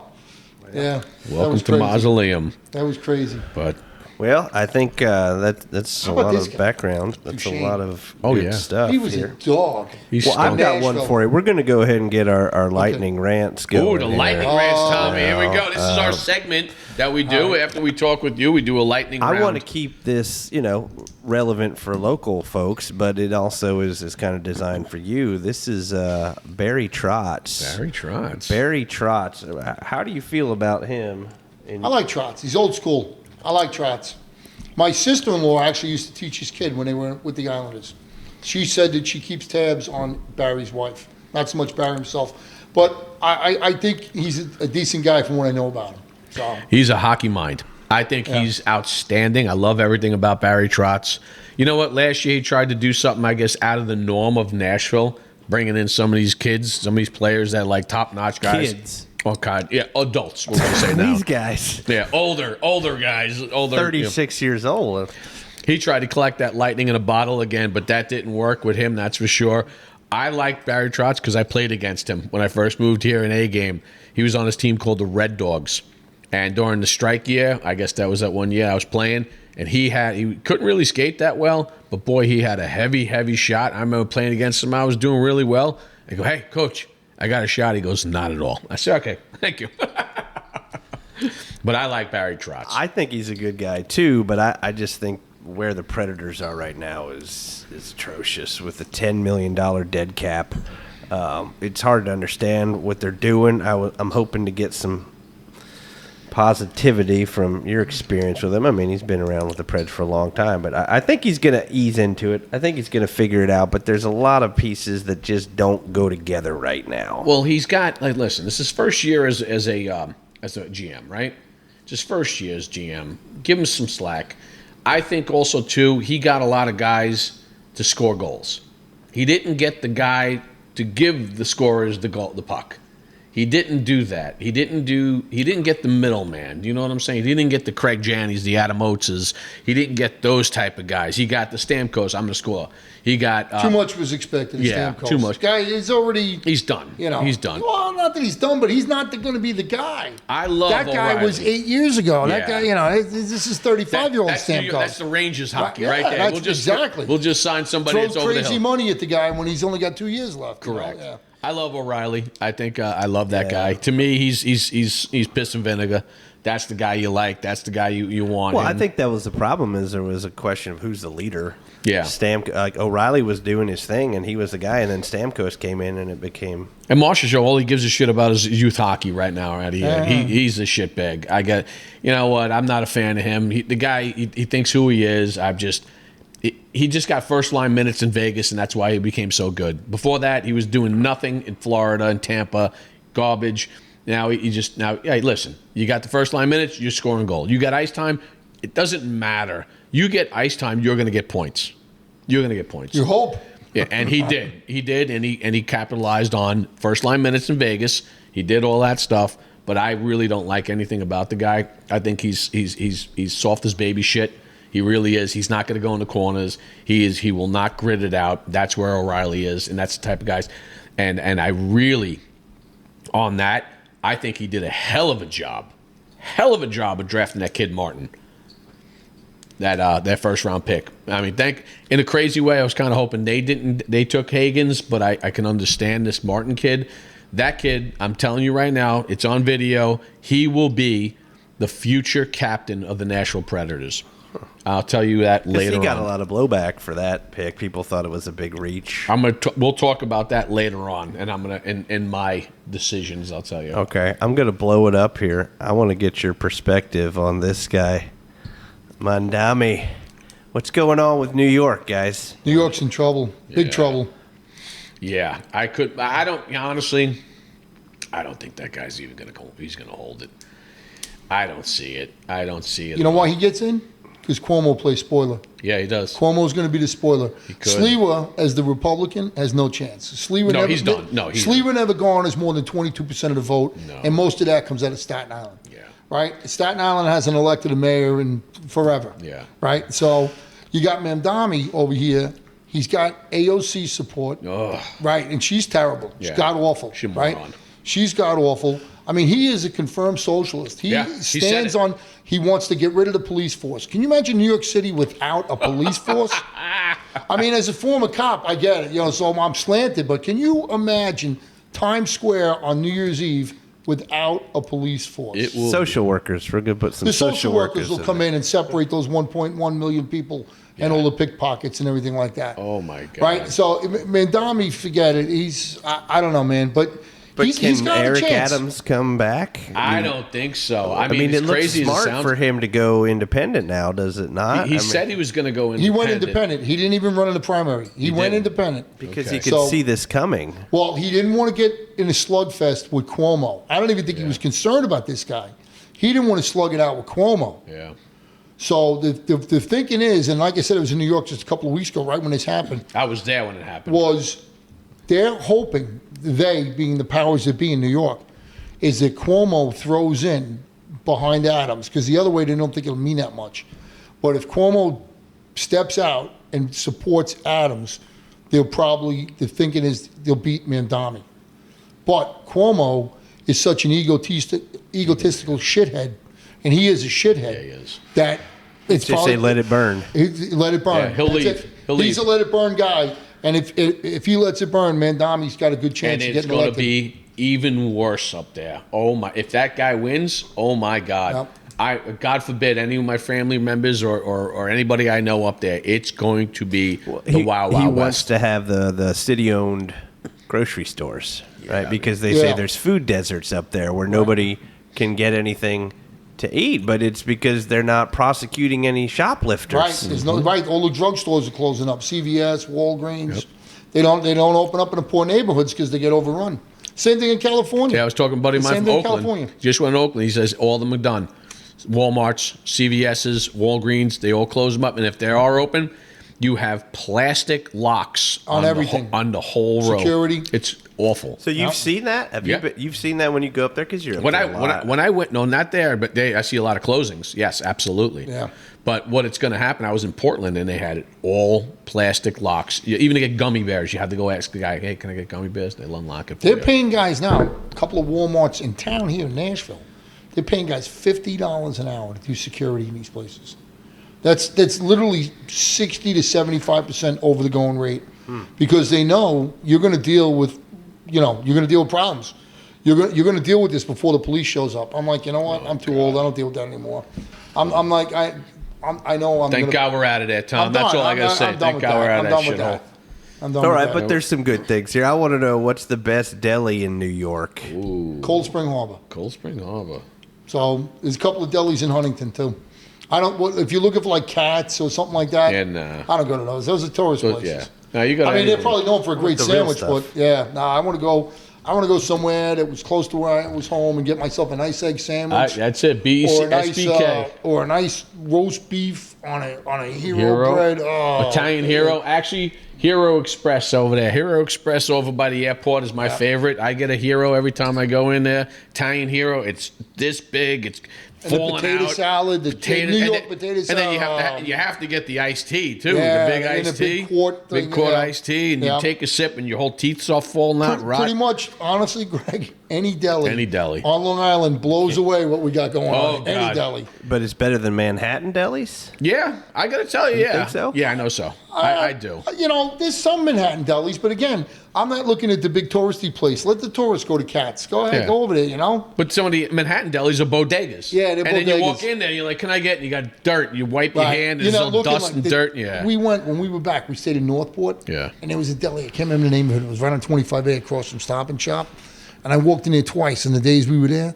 The counter with the guy, the way he had the salads, it was man. Yeah, it was great. It was It was everything. great. Like it was crazy. And then you got then the best is you just walk in there and go, and then you look up top. You say breakfast special. Yeah. $3.99. You get a bacon, egg and cheese, salt, pepper, ketchup, and a coffee, And a little orange juice. and a little or little or orange, a little right, orange a juice. little orange juice. So it's you go. Can I get a BEC SBK?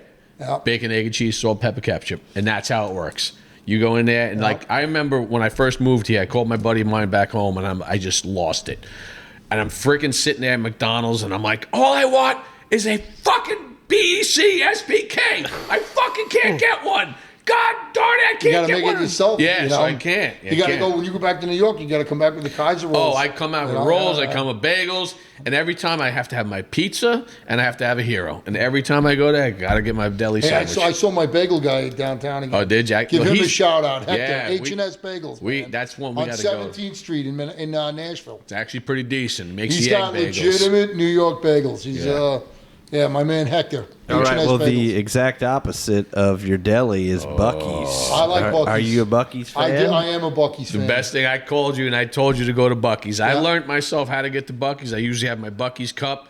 First time I went to Bucky's, I'm like, fuck this place. I'm not coming back in. Steve Wood, episode 2, Steve Wood, he was the one that told me how to go in. So when you go in there, you got to go towards the back, drive through the back. You can't sit up front because it's a hot mess. Everyone's all over the place. Got to drive all the way to the back. Go in, go right to the bathrooms. The cleanest bathrooms, may I say, in Bucky's. It's great. Not bad. The coffees are excellent, always fresh. You go there, you get yourself a beef brisket sandwich or a turkey sandwich. You take it and you get in the Brisket. car. Well, the funniest thing is I told Tommy about this place. He calls me up after. He goes, "Where do I sit? I Right. can't sit There's anywhere." nowhere to sit. You got to sit in your car. Oh, you got to sit in your car. You gotta Dude, he's sit in like, your car. "Oh, There's man, nowhere to this- sit in Bucky's. No. That's true. You Yeah. got to buy one of their little Buy a chairs. chair. Yeah. Sit down. I'm not buying that chair. But I tell you, I'm a huge fan of Bucky's, and any hockey parent that does travel hockey, when we leave, we absolutely have to hit Bucky's there and back. And you know it, Greg. We drove that time together, and I Oh, said, yeah. gotta make Bucky's. We need more of them, I think. Yeah. We need one in Jackson, Tennessee, if you're listening. There's Buc-ee's. only I just saw this the other day. Buc-ee's is out of Texas. Yes. There's like 35 Buc-ee's in Texas, Yeah. but every other state has like 2. Yeah. Well, I think they're building another one here too in Spring Hill, right? I don't really? know if it's. I think they're slugging that out. Okay, they better. 'cause They were going to build one in Nashville at the old TA, like not far from the football stadium. Really? I think that fell Yeah, through. well, Fell that's through. too many people there. Same thing with they were supposed to build one too up in whatchamacallit, Clarksville. Okay. I don't think that came to be either. Well, I Well, do they've know- got one in Kentucky. Well, that's there's one. not too There's one in far. Crossville is the closest one. Crossville, there's Kentucky now, and there's also Huntsville. But I'm saying those are out of state. As far as Tennessee, I think Tennessee's got. I want to say 2. Yeah, no. Crossville for sure. Crossville. It's And only no, and there's one. Is there one up in? That's in Kentucky. Then that's right on the line. Then okay. Yeah, that's right. Okay, just talking about that one. all right. But I like thinking of you guys walking into Bucky's. Yeah. I love oh Buc-ee's. yeah. Ordering some fudge. you know and what's brisket. you know what's great though. I just want to throw out a little. Another thing is Tim Hortons has opened up here. We got Oh. two. Yeah, but it's it's an hour to go get a There's cup of two coffee. of them. There's two of them. The next one is opening up literally on Donaldson. Okay, but the So- other one's in Mount Juliet. Yeah, it's in Mount Juliet. It's a little further. I went in there. They better have the damn maple dips. I'll be pretty pissed off if they don't get the maple dips. I already yelled at her. She goes, "What would you like?" I said, "I want a maple dip." "Oh, we don't have that." I'm like, "You better. You better get some What maple the hell dip." is Tim Hortons? I see it on like the boards in the PlayStation hockey game. Oh, boy. The ads for it, but it's Tim some Hortons. Canadian Tim Hortons. place. Is it? Go ahead. He was a Put it on Canadian. there. He played. Tim, Yeah, he was on Toronto Maple Yeah. Leafs. Tim Hortons. back Tim in the Hortons. 50s and 60s, I think. Yep. A long time ago. He did it. He opened up a little donut. He was donut- smart. They yeah. weren't making any money as hockey players back then. Yep. Did it, and then his ended up. I think he died, and his wife sold the whole thing and made billions after Yeah, it. fortune. Yeah. So Tim Hortons, baby, this is one of the best things. The coffee, the double. Oh God. Canada. So this is Canadian. based out of where in Canada? Everywhere in Canada. It's great. You got your Timbits over there, like the Munchkins.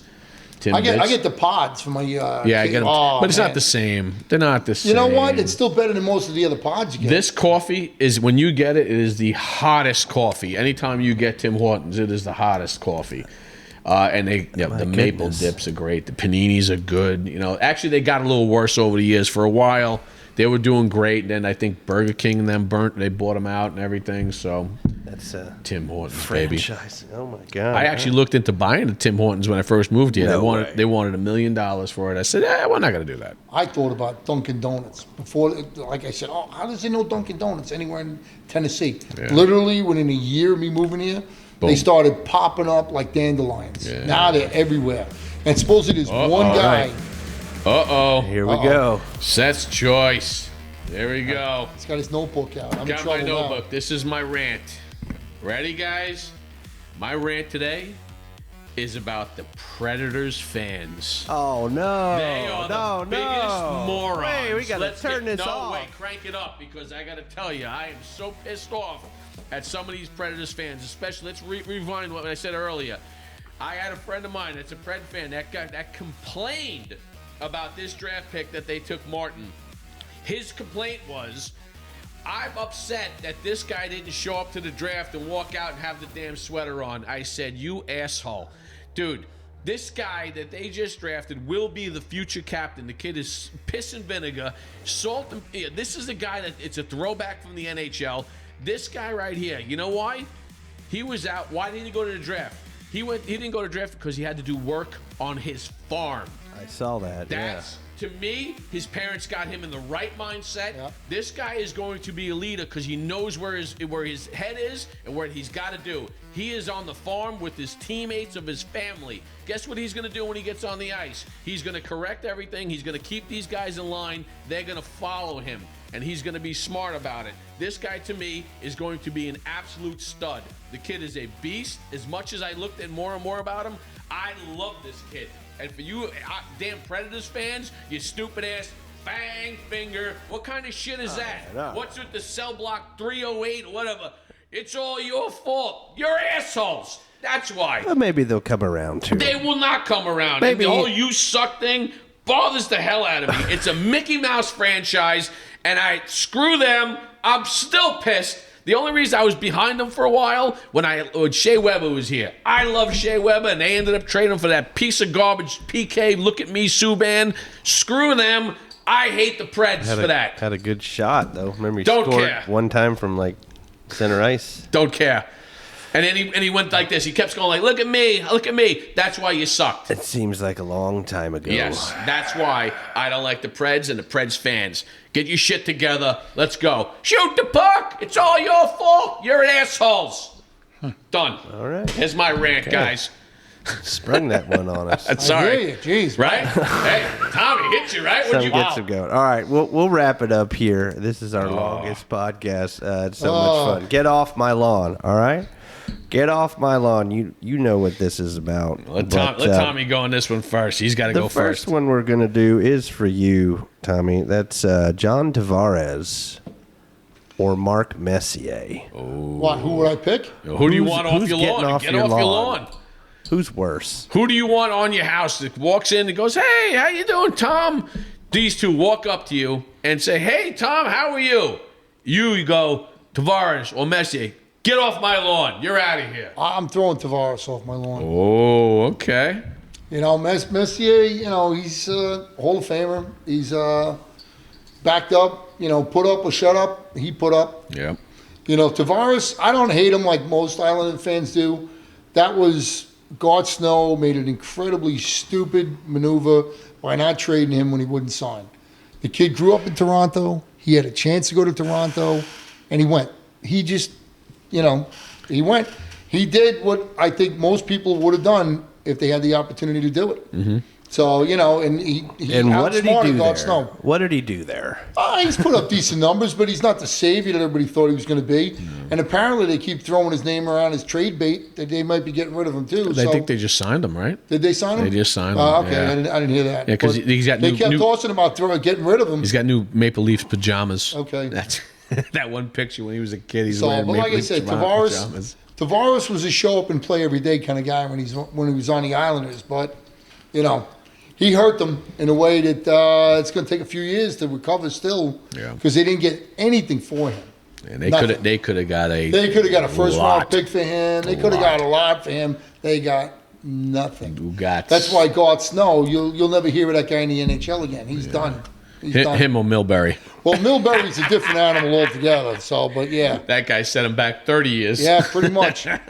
We still have Rick DiPietro Day. So, Oh, you know, God. yeah. All right, we'll bring it back to New York Ooh. stuff because I don't know much about New York. The You got Bronx. the Bronx or Queens? Who's getting off your lawn? Go ahead, Tom. I'll let you go first on this one. I already got mine. I thought about it a little bit more, and I think I know who it is. I did Queens. They don't offer that much. I worked there as a transit cop for a while. I don't know. Queens just doesn't do much for me. It's like crowded Nassau County. You know, they got the Mets, and that's it. The Bronx, there's a lot of personality up in the Bronx. Bronx Zoo, the Yankees. Yeah. There's a lot going on in the Bronx. With me, I got to be honest, it's crazy. You say because you got the Yankees, Bronx. You got Flushing, Mets. Right.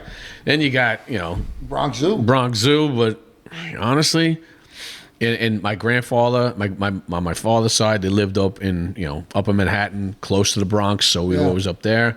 But my mom's side was always in Queens, in Howard Beach area, and you have Howard Beach there. I first learned how to drive a car at 12 years old in Howard Beach. I still got my family members over there. You got Belmont Racetrack over in Queens. That was to me. And I thought that was the Islanders. yeah, well, no, it's still a racetrack. Yeah. It's just there's a little shack on the side. It's now the Islanders play there. But to me, I thought about this hard a little bit, and I was like, it would have been simple. I'm like, the Bronx. I keep the Bronx. No, I'm keeping Queens. I'm keeping Queens. Bronx is a shithole. It really Parts is a of the shithole. Bronx is horrible. It is a massive Absolute- shithole. yeah. I mean, so is some of the Queens. Absolutely, yep. But you got Queens right there, and it is pretty close to Nassau. You got that, and I first learned how to drive got a the car. two airports in You got Queens. the airports right Two of there, them. and I'm always over there in Queens. I do like. It was always easier for me to go to the Jets or the Mets games. I hated going to the Yankee games. I mean, how many times I had to pull over on the Major Deacon and pee Yeah. because you're in bumper to bumper. Yep. Got crossed. Major Deacon is just hell, So, and there's a lot of areas too over by the Fulton Fish Market on the South Bronx. I mean, you're taking your life in your hands over there, and that's what certain areas that in the Bronx. I'm gonna go. Yeah, this is not me. The bodegas, and there's better restaurants in Queens. There's better restaurants in Queens. To me, Bronx, bye-bye. I think that's where AOC's from too, right? She's Bronx. actually from Yorktown Heights, Westchester, but she okay. tells people she's from the Bronx. Okay, well, if she's saying that, she's gone. Bronx, She's from you're done. Westchester. She's from Westchester. Yeah, she was a bartender. Yep. My Yep. goodness. AOC's from Yorktown Heights. Look it up. Yep. All right. Okay. Well, one thing you guys can probably agree on is that Boston sucks, right? Oh, yeah. I mean, I got to be honest with you. It depends with Boston. I said this earlier. I don't mind the Patriots. Yeah. I don't mind the Celtics either. I actually like the Bruins. But you have this weighted pile of shit called the Red Sox that brings everything down. Again, very nostalgic to go to the Fenway Park, the whole area, Yankee Way, great bars right there. To me, Boston too. You have, and it's almost sacrilegious that I'm going to say this. I can say that what do you call it? North End, Boston has the best Italian restaurants in the country. In the country, the best Italian restaurants. You think Boston's the best food city in the country? Nah, it's still New York. No, still New York. But it's a very close second when you have the north end of that strip where all those restaurants, you could close your eyes and throw a rock to any outstanding Italian restaurants. Anybody out there, if goes to Boston, go to North End, got to go to Mike's Pastries, and also hit any Italian restaurant. Bring cash, because that's cash only over there, too. So, Boston is the birthplace of America, from a history standpoint. but Birthplace of America. You guys respect Boston. I respect That's what I'm Boston. hearing. I I'm hearing respect the hell out of Boston. I love going to Boston Bruin games. I love the Bruins. But I can tell you what, But what's the problem with Boston? It's got- full of it's full of friggin' Red Sox fans. No. What? Bostonians. massholes. Massholes. Yes, Full of exactly. right? Boston's full of massholes. Massholes. Well, speaking of which, here's the last one. Oh, All speaking right, about we got, massholes, there you go. Ben Affleck or Matt Damon. Who's getting off your lawn from Boston? I'll go who's first worse on this at- one, Tom. I got to be honest. Ben Affleck, get him off. He's a friggin' disaster. He had J-Lo twice and can't keep her. That's bottom line. He is such a mess, a drunken fool. The guy's just a mess. The guy's an absolute. You see him now, he's like as skinny as his pen. He's a mess. He's a raging alcoholic. He can't get his shit together. I respect Matt Damon more than anything. He looks like my brother-in-law, I got to be honest with you. He does, so. And I actually like him better. I do. I like Matt Damon better than Who doesn't like Private Ryan? Yeah, exactly. Right? Exactly. Private Ryan. So, So and Jason Bourne. Jason, but and then Ben Affleck was trying to be Batman. Trying to be. He kind of shit the bed on that one, dude. So I think recently Matt Damon has been in movies. I'm not sure that Ben Affleck has done anything really interesting in a because while. he's got those stupid freaking commercials, Dunkin' commercials. Yeah. Matt Damon's known to be a masshole, like a mega Oh, yeah. asshole. Yeah. And so Well, it's So let's do listen. Wahlberg. Yeah. So do Wahlberg. Yeah, I kind of like him too, though. Donnie or the other guy? The other guy. With, Mark? Marky I Mark. like Mark. Yeah, Do you? he's all cool. right. Yeah, he's all right. I like Of him. course, the guy is I, but that's all right. Yeah, exactly. Well, I appreciate your time today. This is going on our longest podcast really? ever, number 9. Yeah, we're coming up on 2 hours here. It's Are you been kidding so me? much 2 fun. hours? Too much fun. Oh, geez. Get- Wow, Tommy, you guys. We solved the world's problems. We here definitely today. I don't Yeah. think we solved any fucking Somebody get the- problems, but Well, Get the Boston president on the sucks. line. Let's go. we certainly learned a lot about youth referees, and I think that your skills as a police officer did help you.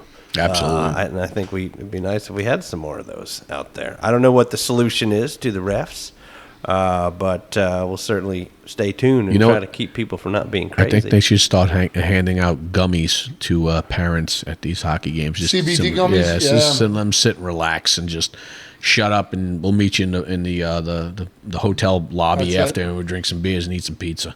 That's where it comes that down might to. be the easiest Right? solution. That might be the Hock problem 'em too. drink. They're in the parking lot in between the games. Yeah, exactly. I know. I know that's one. This guy's here not doing that. That's for sure. Well, Tom, I want to say thank you personally too, man. And thank you for your friendship. Thank you for always entertaining and laughed every time we talk. And I want to Am say I here thank to you. amuse you? Yeah, you are. You're a clown, as he would say over there. There's a Hey, picture. there he is. There he knows what he said. That's right. He knows what he That's said. right. There we go. Move it up to him. There There you you go. go. Up there. You know what you said. What do you mean a clown? What do you mean a clown? But no, dude, I gotta Dance, say, spider dance. it's awesome, man. And again, I appreciate your friendship and thank you very much. And Thanks, Bolties. let's keep this going and let's have a great career being parents of our kids and let them grow and see and playing high school hockey. And thank you, Tommy. That's Appreciate it. it for coming, All right, man. gents. We'll see you in the Bear League. Thank you very much.